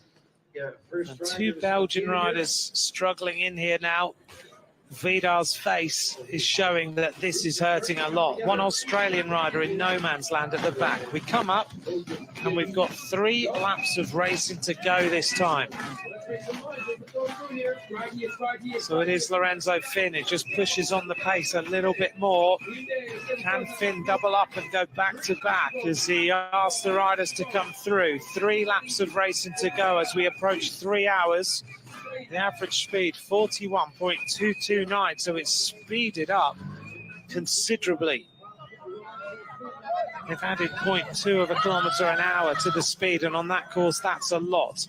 Coming across then, Ramirez, Pariquez, De Combla, Marti, also Bock, Schwarzbacher, also in there, Lareg. Not too many riders left. Söderqvist has kept himself in that group of riders. Through the feed. This time in the race, all about water, or is it electrolytes, or is it a mix, or is it carbs still? How do the riders decide with only 3 laps to go? A lot of the hydration with electrolytes would have been started a few days ago. Is really, really important here to stay hydrated. But there'll be no doubt that electrolytes are the number one priority of hydration throughout this race. So they've got 2 feed zones on the circuit where the riders have an opportunity to take bottles. Finn there just asking for a little bit of help, and he actually looks, to me, he looks very fresh and good. He does, doesn't he? He does. You look at the other riders in here, and there's some faces being pulled. He looks so in control. I tell you what, the Belgians will be so disappointed that they're not in that group and they found themselves all over the place.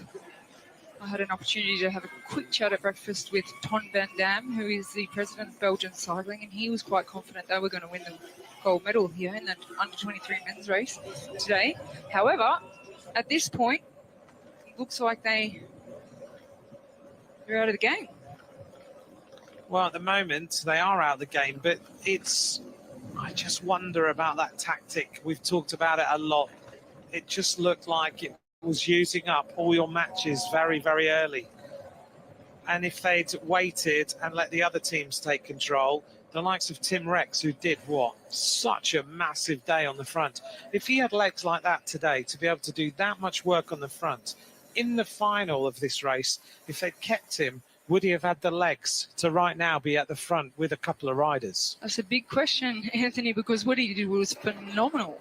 Yeah. To be pulling that high pace on the front for 100 kilometres here is unbelievable.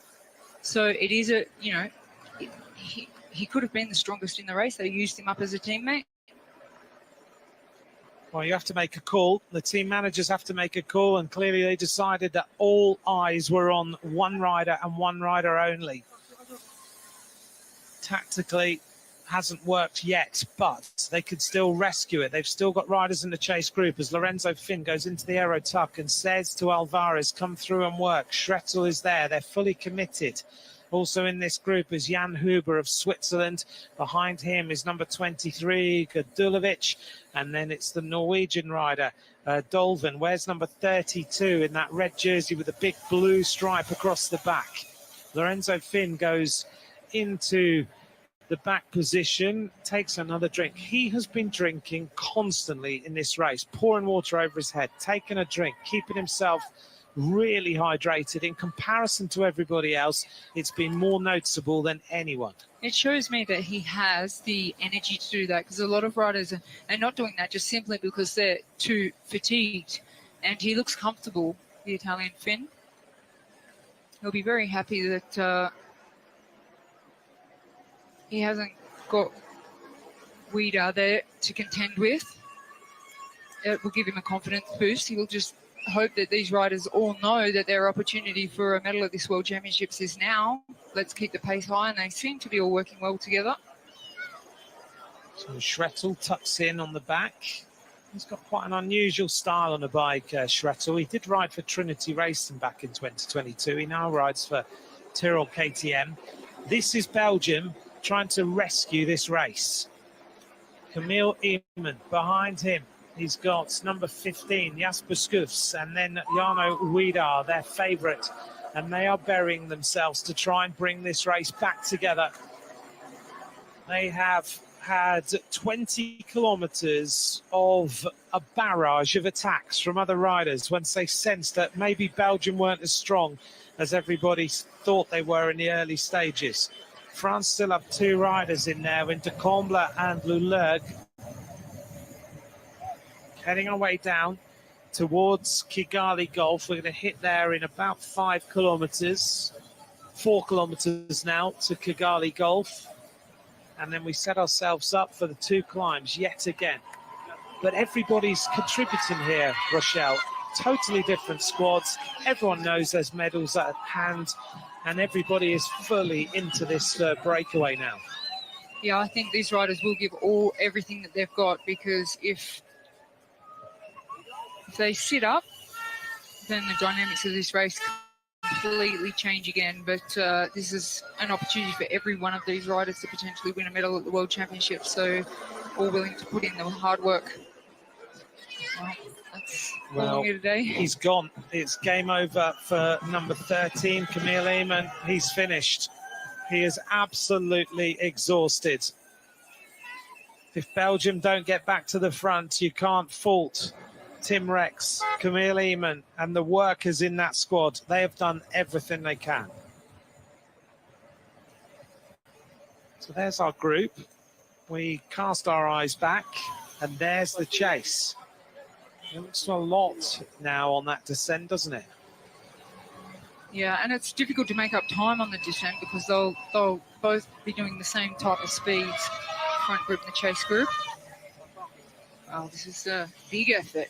Oh, the Swiss rider, really everything he's got. He is, because these three riders are going away, the three strongest riders in the break. Lorenzo Finn has decided time to change the game.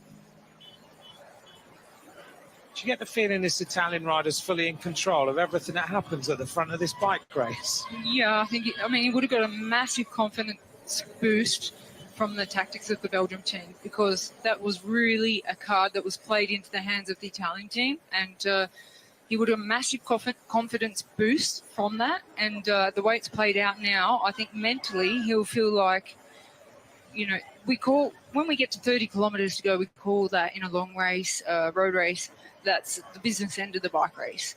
With 30 kilometres to go now, they've got 38 kilometres to go, and he's decided, right, now it's time to make this race. And he's with the two strongest riders, clearly. I don't know about the Norwegian. To me, he seems like he might be just hiding a little bit. But the three at the front seem to just have that effort, that pace. And every time the road goes uphill, they're at the front. 52 kilometres an hour. Alvarez is the rider who takes that corner first. We head towards Kigali Golf this time. This is the fast section, 64 kilometres an hour. The chase is now at 30 seconds, so they're not coming back at all.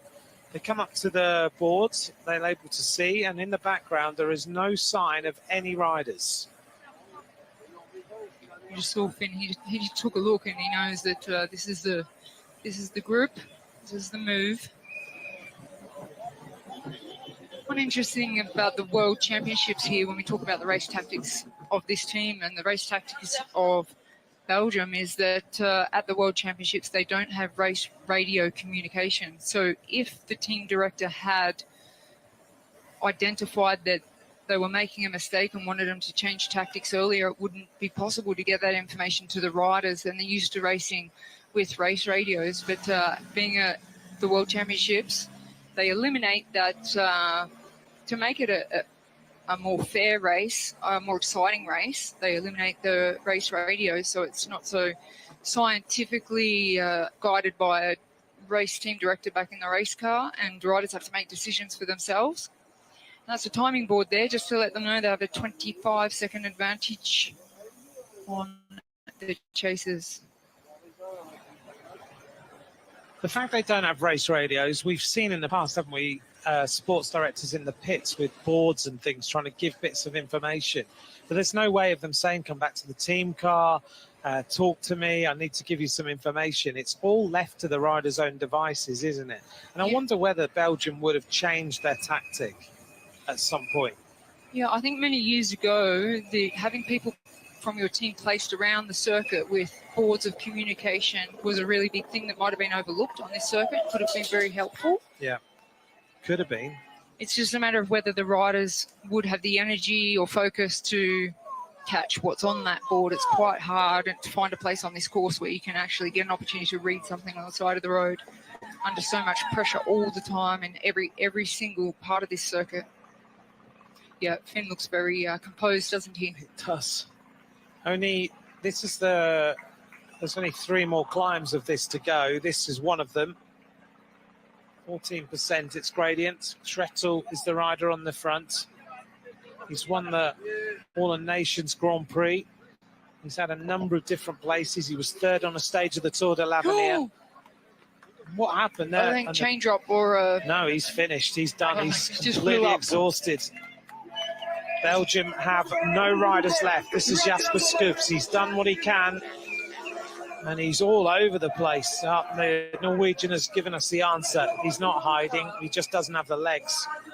So Dolvin looks around. Also being dropped is Gadulovic, and Lorenzo Finn has decided, right, let's make everyone hurt again. He's doing this at will. He is the rider with the script of today. He's the rider who is deciding every single move in this bike race now. It's very, very impressive to watch. Gadulovic has gone. Finn presses on. He's got 3 riders with him. In Schrettel, the Swiss rider Huber, and Alvarez is there again.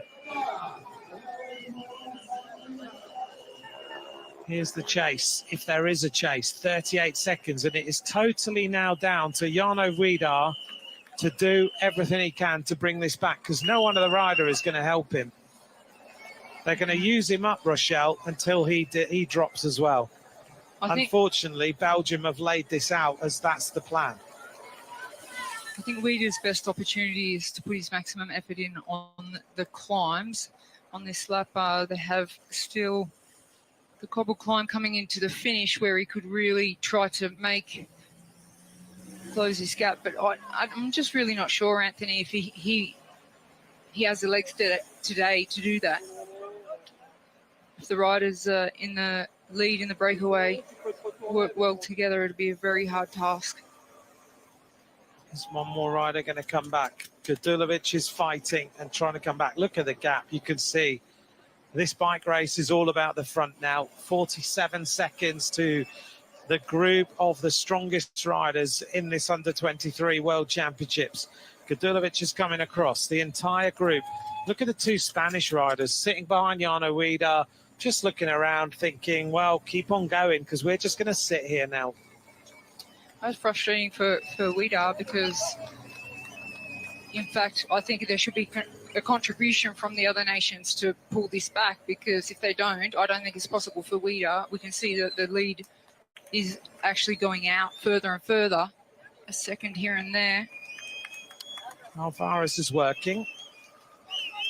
So Spain won't chase, but there's a number of other nations in that chasing group who could. France in particular, they've got 2 riders. They could maybe decide to sacrifice a rider, but I would imagine they're just thinking, let Widar burn himself out and then we'll decide what to do.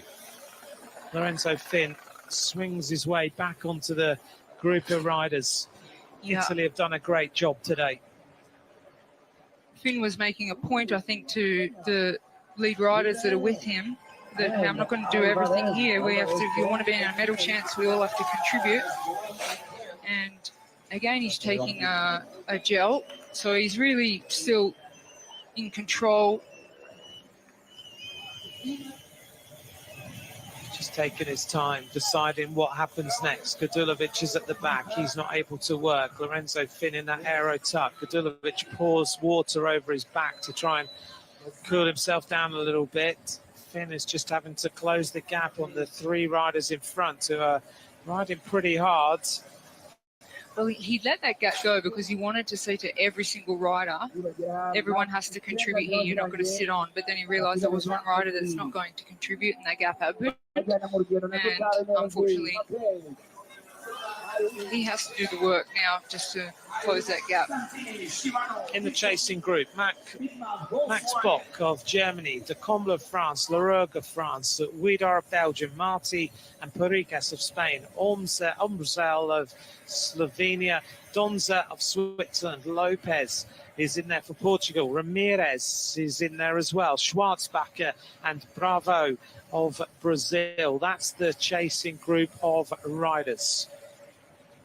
Coming around then to complete another lap. We're almost at the end of this lap and we'll have 2 laps to go. We're at 74 kilometers an hour as we make our way down this descent to complete this lap, and then we rise uphill, of course, on the cobbled section. We're nearly there now. We're about 400 meters from the cobbles. Finn is back at the front, and as we expected, France have decided that maybe they should put one rider on the front and ride for the other. De Comble is the rider they look like they're going to bank everything on. Just what I really love about this World Championships is the no race radios, where the riders do have to communicate directly to each other about how they're feeling and anticipate the race themselves rather than getting feedback and instructions from the team car. However, if new viewers are wondering what is under the saddle of every single rider, they have a communication device which is for safety reasons. The UCI have a control centre where they get every single piece of information of every rider, and if there is a safety issue, they can relay that to the team director, and then it's a matter of getting that information to the rider. But it's a purely safety device, but it gives a lot of information to the UCI's control centre, which can be conveyed to the team director. And that control centre is situated to our left-hand side, a load of people in there.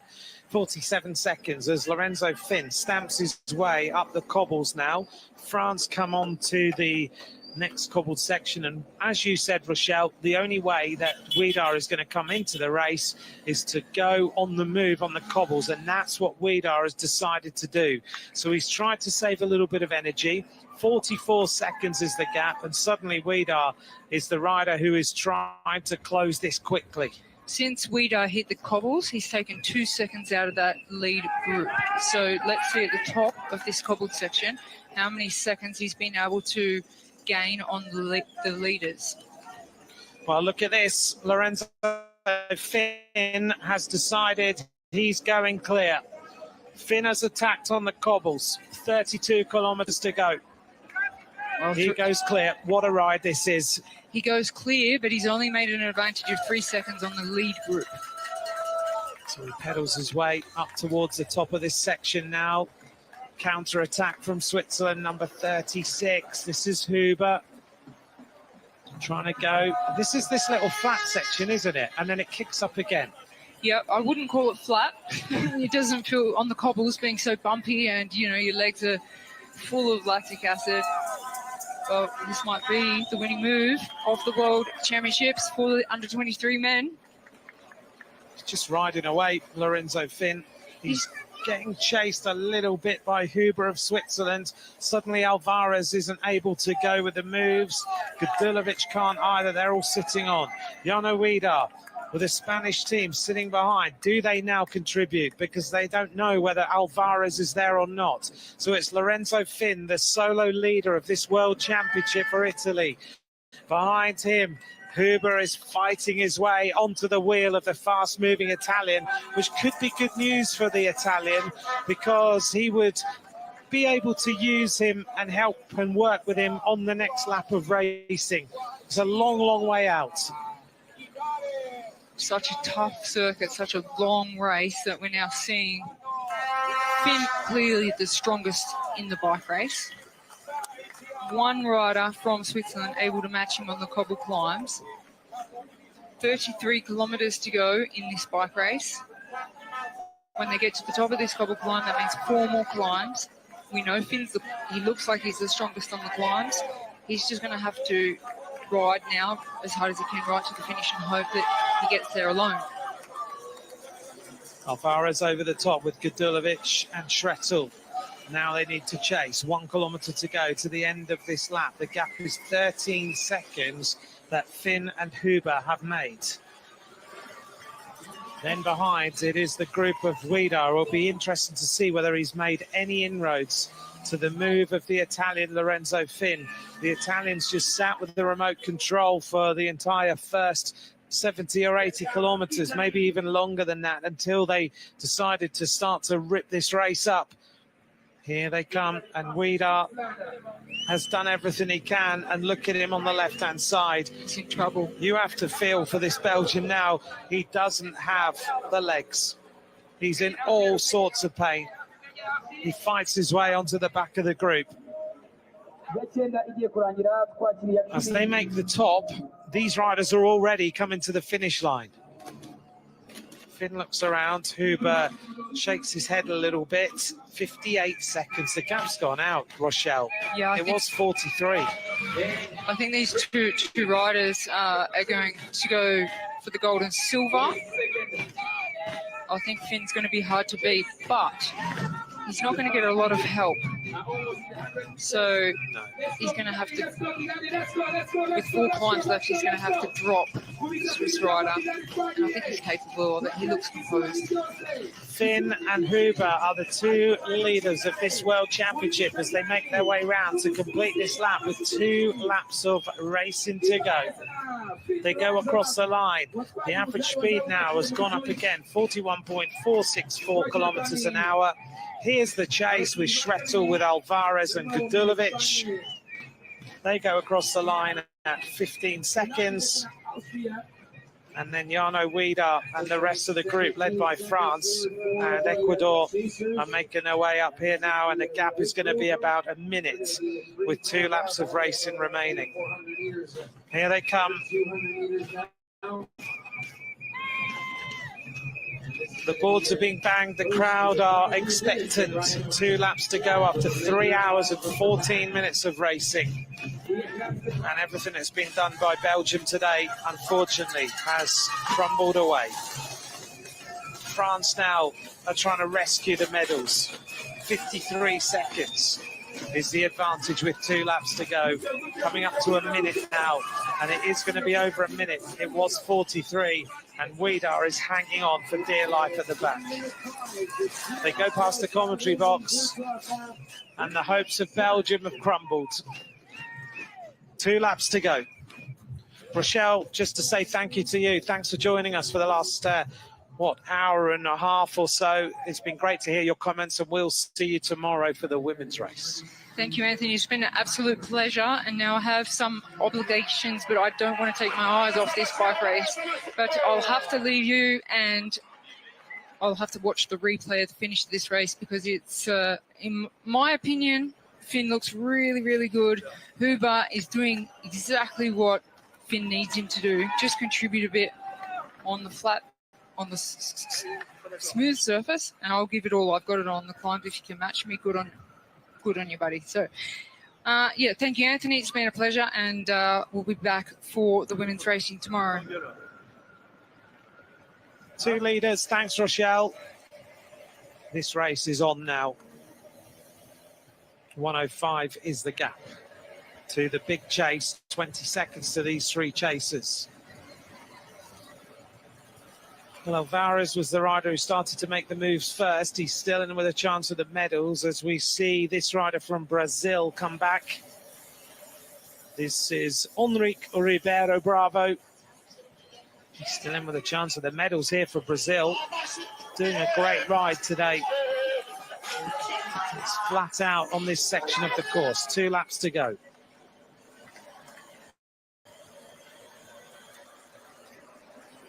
Wieder on the back. Cars coming up now.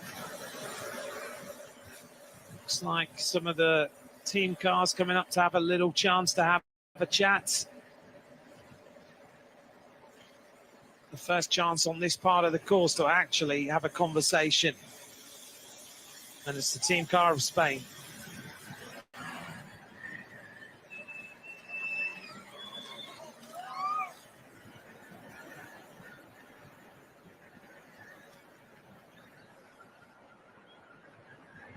On the front of the race, Lorenzo Finn, the Italian rider.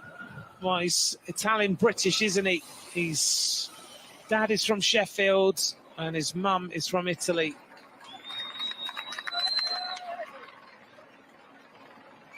He has been the rider who's decided how this race plays out. It's very rare to see a rider so young in so much control. He's been able to just decide, let's make a move here, let's make a move there, let's see how things develop. There's the timeline of what's going on behind these 2 leaders. At the moment, going for the medals, Alvarez, Gudulovic and Schrettel. They've still got a chance of catching these 2 leaders if they keep pushing on.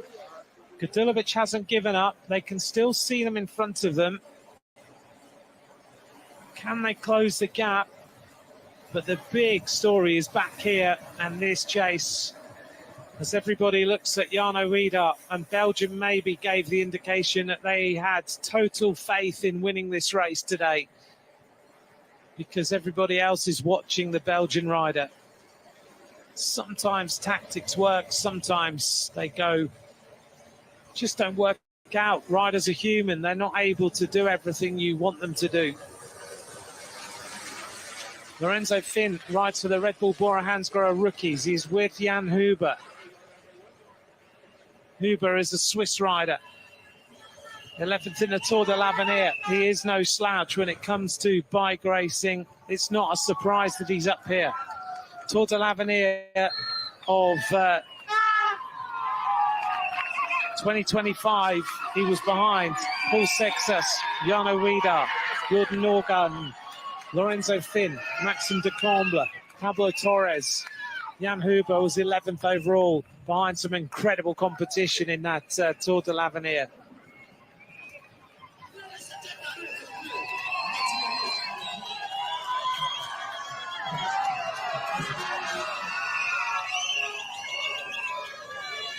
Can they continue to work together? 19 seconds. Gadulovic trying everything he can get to get himself back to the front. What a bike race this has been.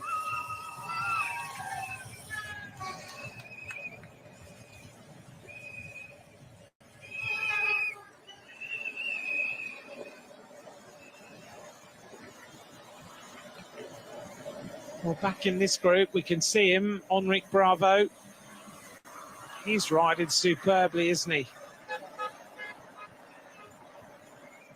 He joined the Soudal Quick-Step team at the beginning of the season. Of course, he comes from a football region where it's all about soccer. Comes from Nova Lima, lies 500 kilometers from the Atlantic Ocean. He rode mountain biking in his career. He's a good climber, the young Brazilian. He's doing well here. He now spends his time living in Girona, as so many other bike riders do. But he's doing Brazil proud this afternoon.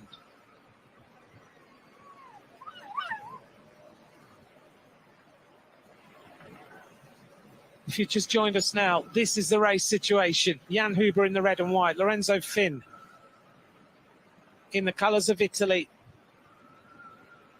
Can he bring home back-to-back wins for Italy in World Championships? He was the junior world champion last year in Zurich. You may remember he rode that one superbly as well.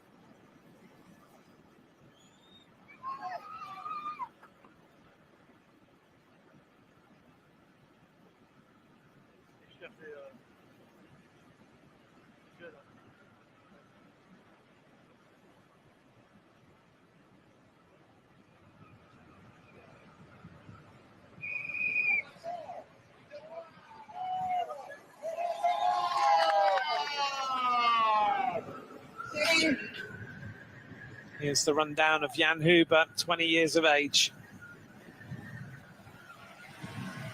This is a big moment for this Swiss rider. We've seen him develop. We've seen him having third places in his national championships. The Tour de l'Avenir potentially was the turning point for Jan Huber in his career so far. Before that, he was a progressing and developing bike rider. But here, being at the front of a world championship at this point in the race is a big move for this rider. Swiss cycling is starting to again produce some fantastic bike riders.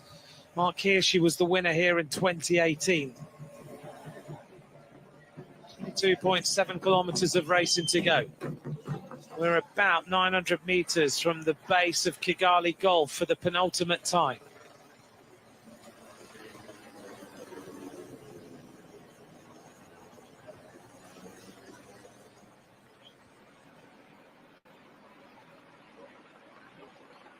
In the chasing group of riders, we've got Maxime de Comble, Adria Poricas, Pablo Ramirez, Robin Donza, Victor Laruga, Max Bock, Pau Marti. We've got Jacomon Rosell, Halva Dolven, Lucas Lopez, and we've got Jarno Wieder. Also in that group now, Enrique Ribeiro Bravo.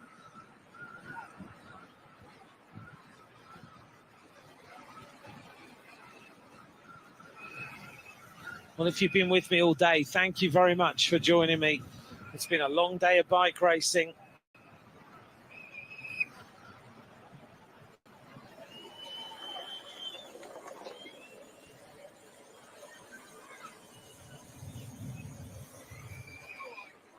We've had two exceptional bike races today, and this one is just boiling to its conclusion.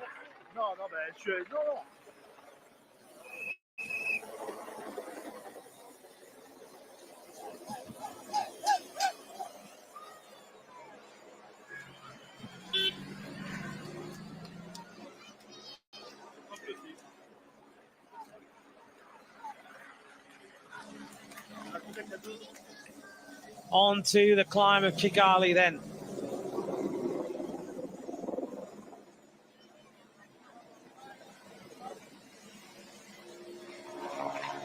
Can these riders close this gap at all?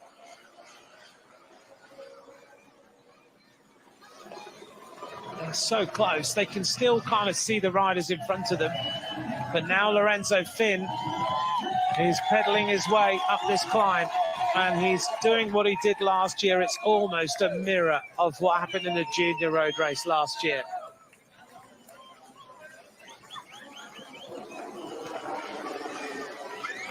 He was with one rider, he attacked them and left them behind.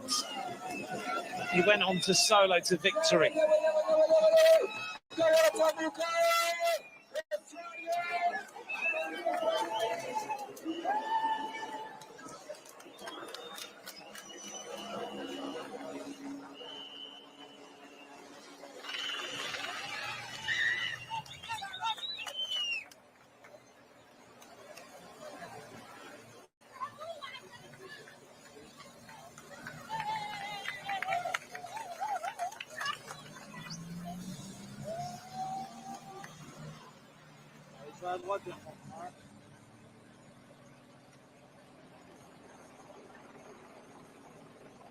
Look at Jan Huber's face.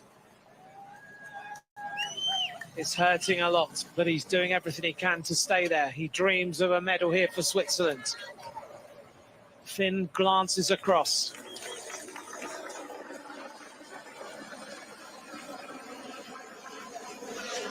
We're coming up towards the bell soon. We're going to get to the base of the cobbled climb at 17.5 kilometers to go.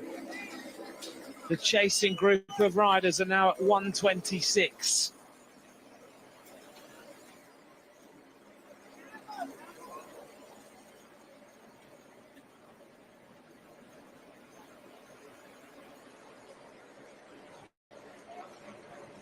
Speed is still up over 41 kilometers an hour. That's where things are going on. That's the leading group and the chasers out on the course.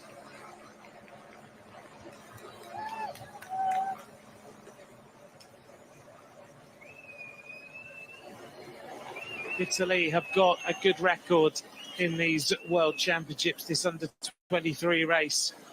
Banoncini winning in 21, Battistella winning in 19.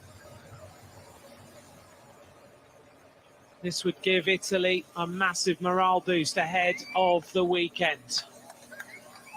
They've got big hopes tomorrow in the women's race. They've got big hopes on Sunday.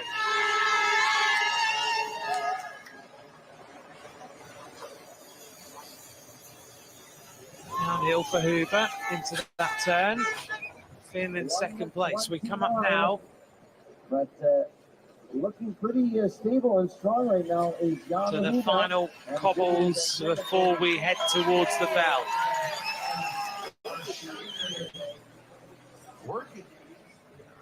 Finn goes to the front, presses on a little bit more. He seems to know exactly on the course where to make the difference, where to have the advantage over everybody else. Dulovic is still doing a lot of work for Poland. He has done his country proud this afternoon. It's exceptionally warm now. It really is a lot hotter than it was when this race started. It's intense here in Kigali now. Fantastic racing roads, though. Everyone knows just what the surface has been like. It's been stunning.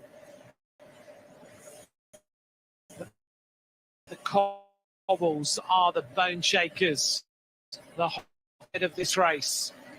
Being chased by Hector Alvarez, Gadulovic and Schrettel. Those are the three chasers. Behind a group of 12 riders who are now at 1 minute 36. 70 kilometers an hour into the aero tuck, downhill towards the bottom of Kimihurura for the penultimate time.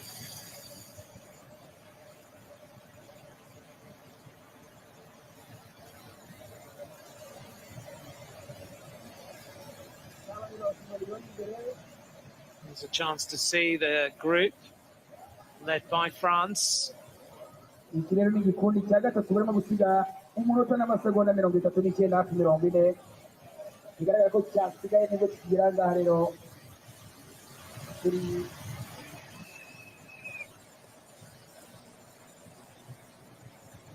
Finn just with a couple of bike lengths on this descent.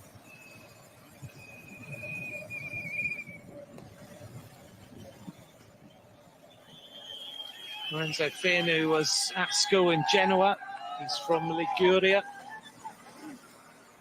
Onto the cobbles now for the penultimate time.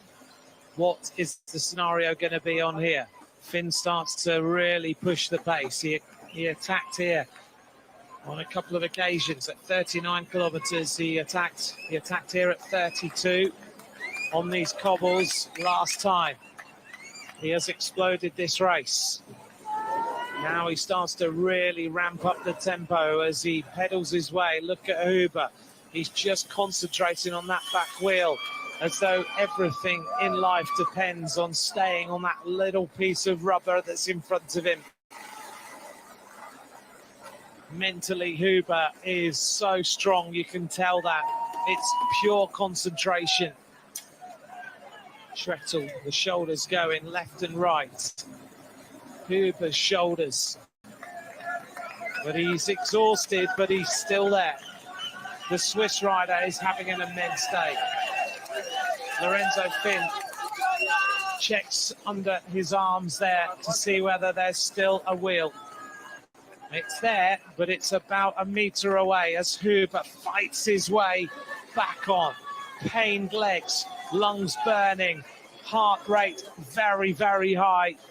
The helicopter shot shows you a rider who's in control and a rider who dreams of at least getting a medal in this World Championship. Finn knows he could do with a rider.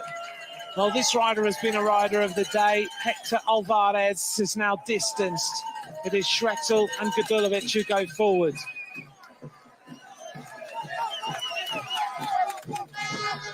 Finn now onto a little bit of respite. Huber. Finn looks around. He wants some company. You get that sense.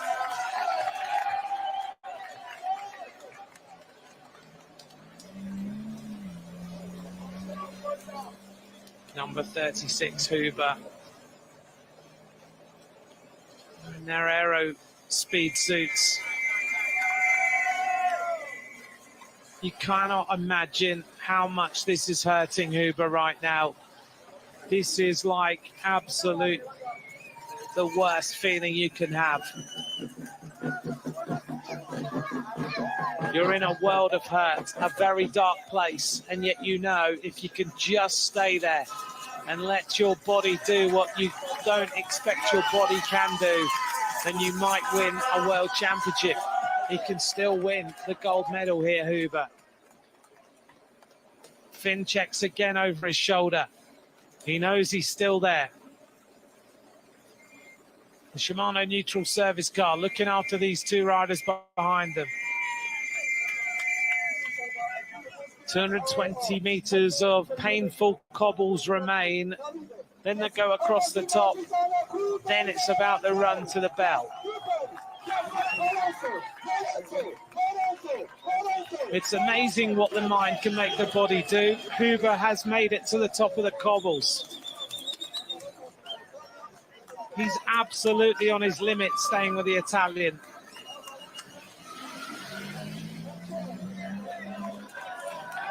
There are only two major climbs left in this World Championship. The riders are heading to the bell. We're at 20 to 4 in the afternoon. We've had a massive day of bike racing here in Kigali.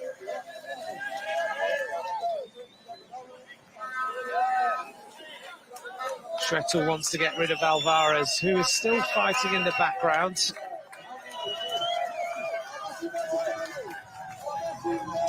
They're over the top of the cobbles now.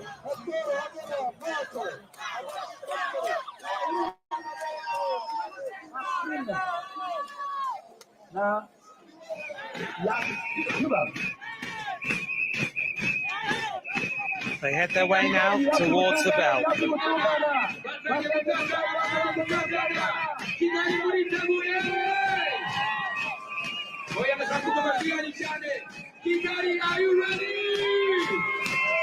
These two riders have been together now for 17 kilometers as they make their way to the conclusion of the penultimate lap. In about 20 minutes' time, we're going to know who's the world champion at Under-23. Switzerland and Italy are the two teams that have done the job to be at the front. Lorenzo Finn and Jan Huber. Fantastic bike racing. 1 lap to go. They get the bell. That is a welcome sound, I'm sure. Let's see what the gaps are going to be. The average speed now has gone up even more. 41.563 kilometers an hour. Since Finn attacked, the average speed has just gone up. Schrettel and Gadulovic, they're going to be around about 40 seconds behind at this point in the race.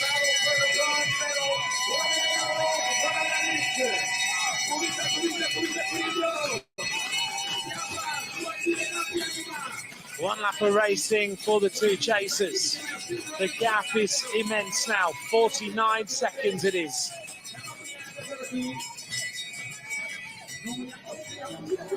Now Huber contributes, goes to the front. This is why Finn wanted him here. If Huber wins this, it would be incredible for Switzerland. But you get the sense right now that Finn is in control. He's decided every single move. He's decided whether he needs a rider with him or not. And that's not to outdo Huber. Just Finn seems to understand the game.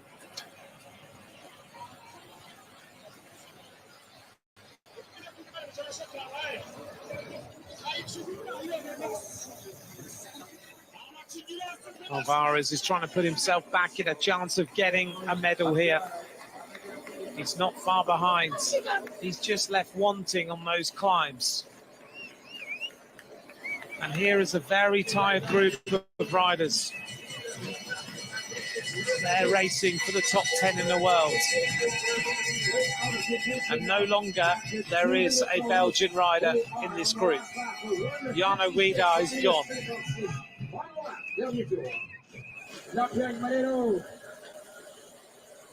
So the race situation now, Lorenzo Finn of Italy, Jan Huber of Switzerland joined together. Behind them, Gadulovic of Poland, Schrettel of Austria, Alvarez now of Spain, and then behind them, it is a group that has completely changed.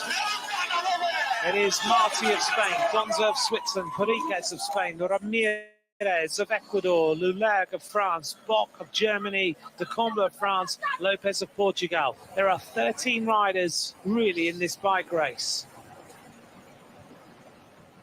Finn wants Huber to come through. Look at the look on the Italian's face. The sweat pouring off Huber.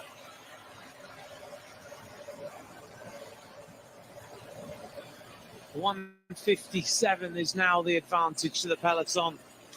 Surely it's about these two riders.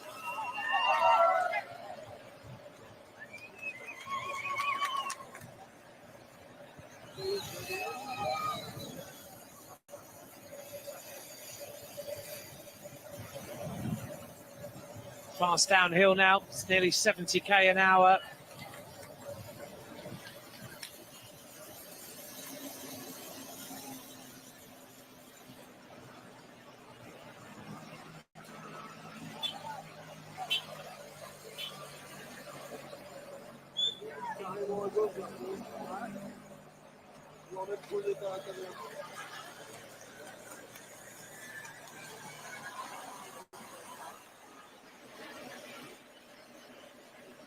Here's a look on the faces of the chasers.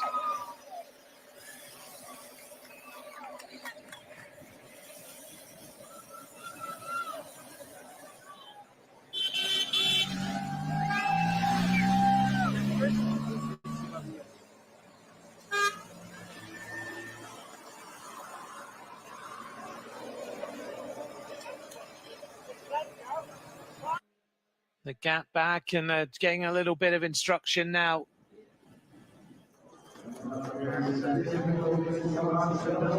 And a very tired and disappointed Jarno Wieder. For them, they powerhoused their way through the first portions of it.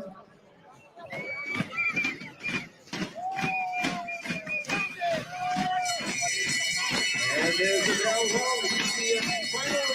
Jarno Wieder crosses the line now with a huge gap back from the front. 4 minutes 56. Well, you cannot fault Belgium for trying. They went out early, they rode on the front, they used all their troops, and then Italy and Spain took them on. And they have been the team, in particular the Italians, who have shown tactically how to win this race. The question is, can Finn now finish it off? Can Huber hang in there and win the sprint?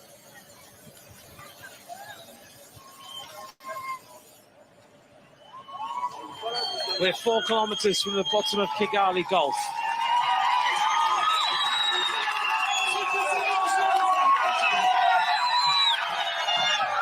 Massive crowd, 10 deep at times in the barriers. Finn keeps telling Huber, stay at the front, do some work, keep things going.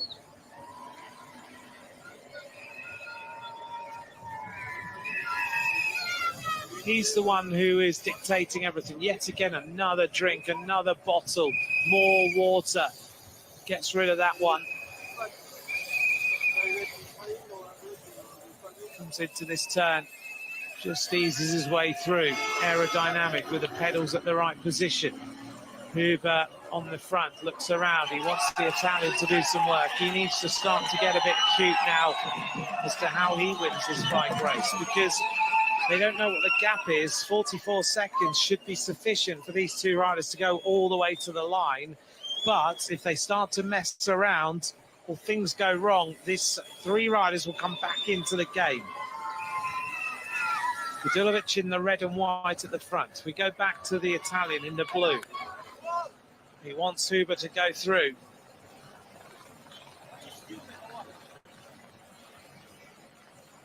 Lorenzo Finn talking English to Huber.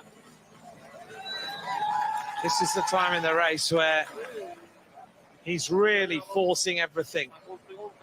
The gap now is shown to them. They'll know. They've got 43 seconds. And Finn knows, take it with me and let's work together. They both deserve silver and gold. It just depends which one gets the rainbow bands. They have been the animators of the race. They deserve to go to the finish together, fight it out. Both of them deserve the gold and silver medal. But sport's not like that, is it?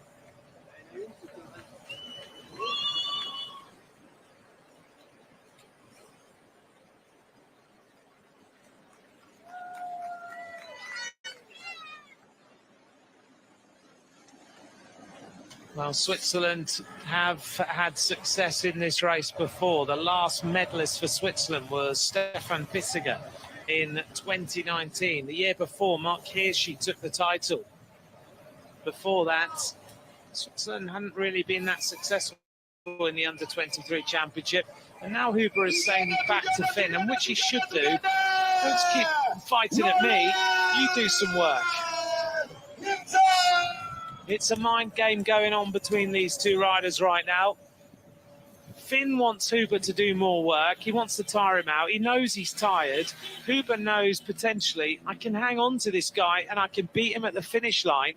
So it's not a done deal for either of these riders. So there's still a game being played.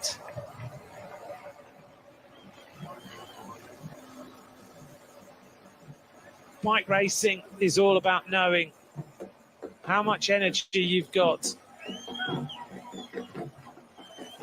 how you use it, and how you use everything to the best effect.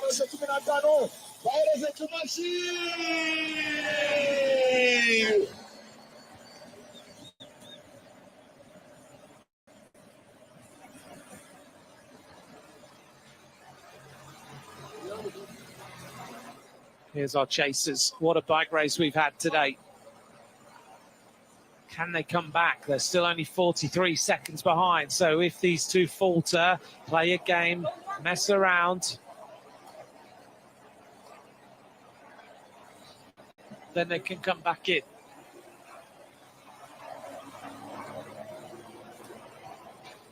.144 is the gap to the peloton. So the peloton is not in the game anymore. Huber says to Finn, do some work, and now this is a bad moment. This is a moment where this race could be lost. They need to keep working. Enough of the games, enough of falling out. You're at the front of a world title.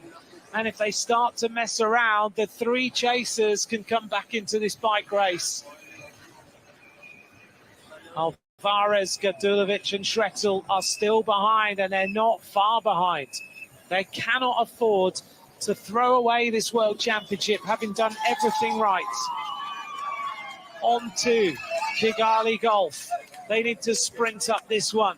And Lorenzo Finn starts the acceleration, and now he wants to go away. Huber fighting for all he is worth. Finn now puts in the hammer blow, and the Italian starts to ride away. A massive acceleration of Lorenzo Finn, exactly what he did last year in the Junior World Championship. He knows how to play the game of bike racing, and he does it to incredible effect. Finn goes. Huber hangs on now to just try and fight his way to the top of Kigali Golf. Lorenzo Finn in the Maglia Azzurra of Italy is in the ascendancy in this Under-23 World Championship. This rider has basically this morning written the script of how this race should go, and he has demolished the opposition. Lorenzo Finn is almost at the top of Kigali Golf. Now we see him grimace for one of the first times. Huber is in a world of pain, a world of hurt, and potentially he may well lose a medal. Switzerland urge him to the top of this climb. It's 9 seconds. Schrettel of Austria goes on the attack. Big move of the Austrian.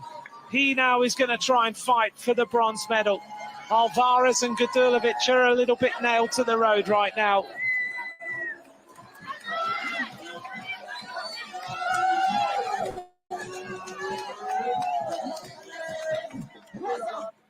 Lorenzo Finn rides for the Red Bull Bora Hansgrohe rookies, the feeder team of the Red Bull Bora Hansgrohe team. He goes over the top of the climb, settles himself in. Huber refuses to give in as he hauls his way to get some relief from the gradient. Turns left now and goes for the silver medal at least. Hector Alvarez. He's been one of the main animators of this race. You have to admire the way he's ridden. 5.5 kilometers of racing now to go.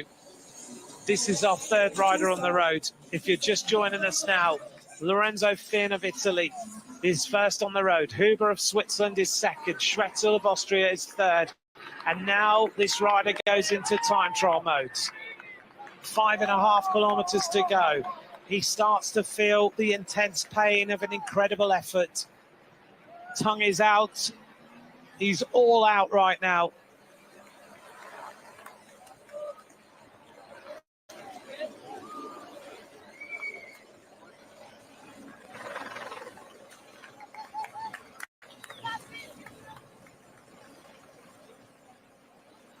16 seconds. Schrettel is 40 seconds behind in the fight for this silver medal. You can see the salt on the backs of these riders. Lorenzo Finn. At this intensity, it's easy to make a mistake. He looks across. 4.8 kilometers of racing to go. There's the timeline. The peloton is way, way behind.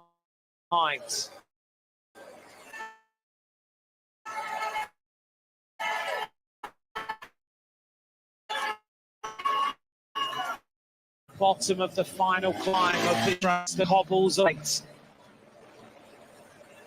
He's going to have good eyesight to see that. Time. Lord. Coming in there at 70k an hour, and the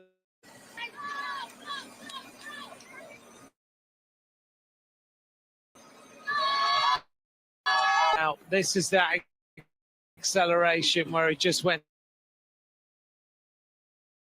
away.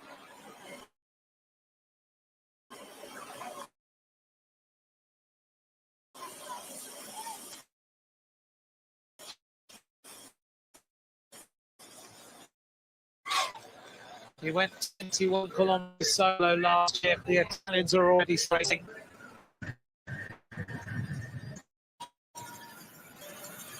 At bottom of the final cobbled section with 1.1 kilometers, and it's about a full-out effort to the top of the cobbles. Once he gets there, he'll be safe. 20 seconds to Huber now. This rider in this 164.6 kilometers of racing has never faltered.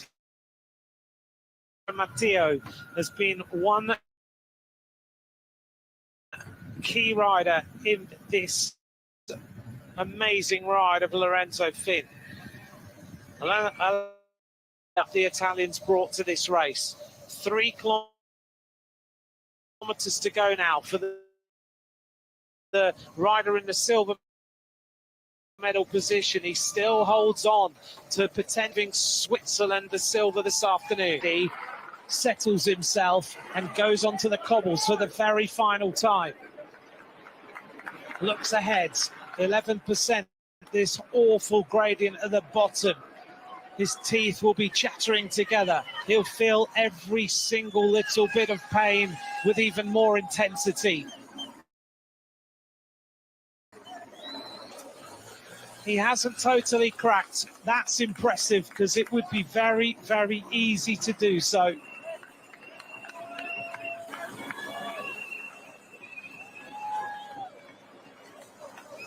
Huber still pushing.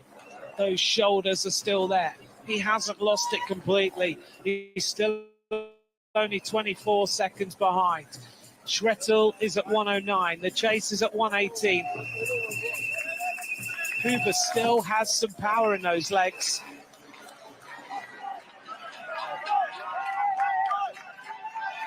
The top of this climb is at 1.1. He's got 1 kilometer of painful cobbles to go. Schrettel now makes his way onto the cobbled section. The bronze medal beckons for Austria. Gadulovic and Alvarez are still high.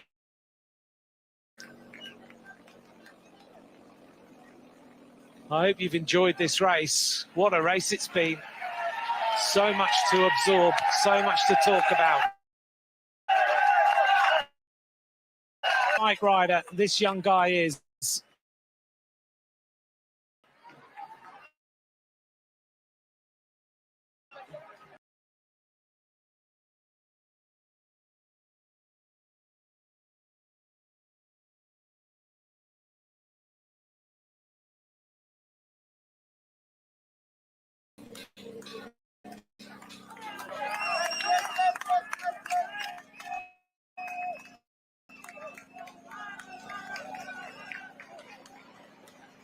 Are we watching the next generational tax rider is the youngest rider in this bike race. This is the Under-23 World Championship. This 18-year-old is destroying the opposition.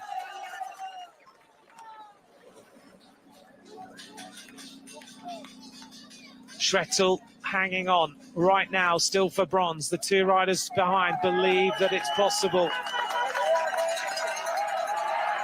Finn can see the top.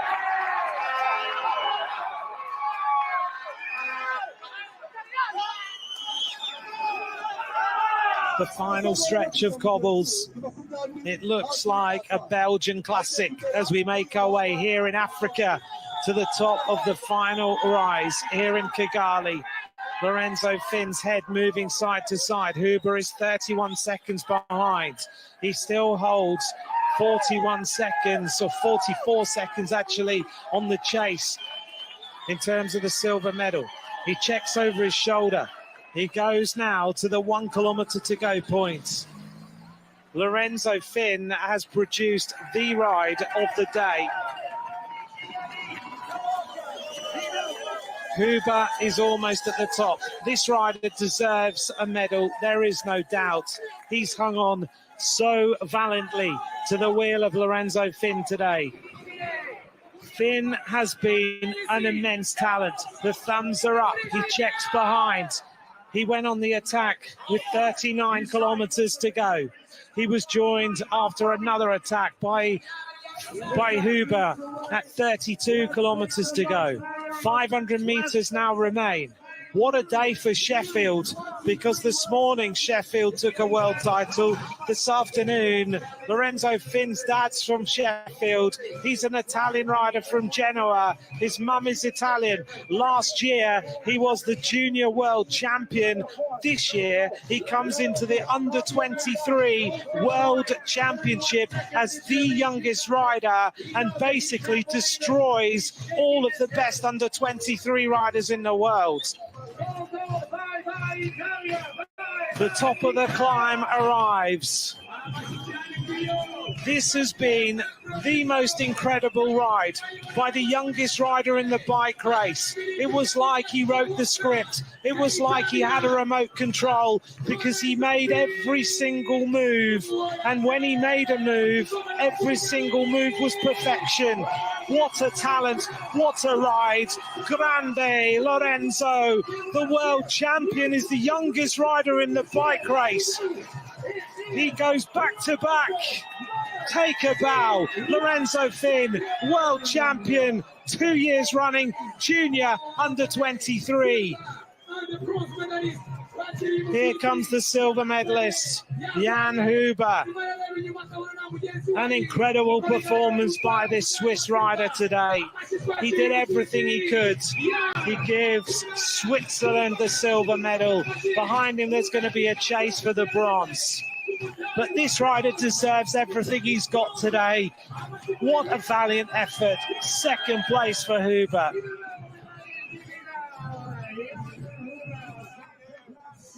Take a bow. That was very special. It looks like it's going to be a bronze medal for the Austrian rider. He's been involved in all the action today. Marco Schrettel is going to give Austria, by the looks of things, the bronze in what has been the most incredible race. It all comes down to whether you have the legs on this course in Kigali. You have nowhere to hide. Bronze medal to Austria. Marco Schrettel is on the podium.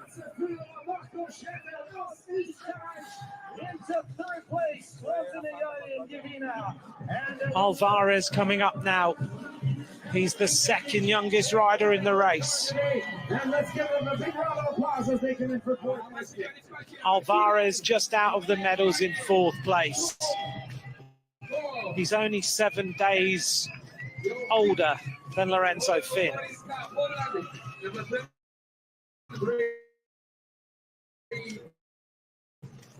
Radulovic in 5th.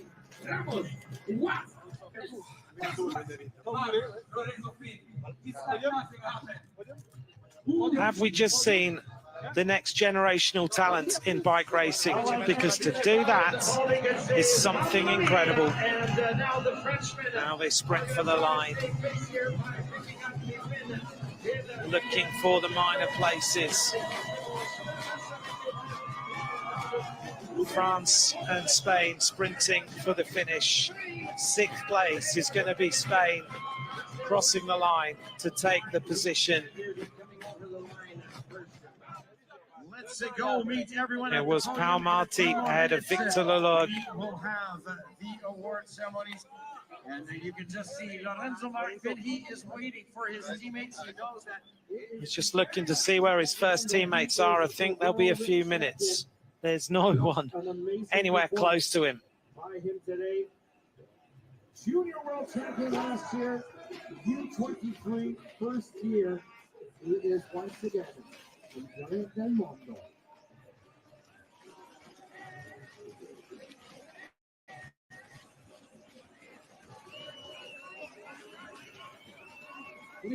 Questa spediere il podium, spediere Chris, abbiamo ricordato So in control. for the awarding ceremony, and to remind you that we are having DJ Era right after the awarding ceremony. Emotional moment for the Italians.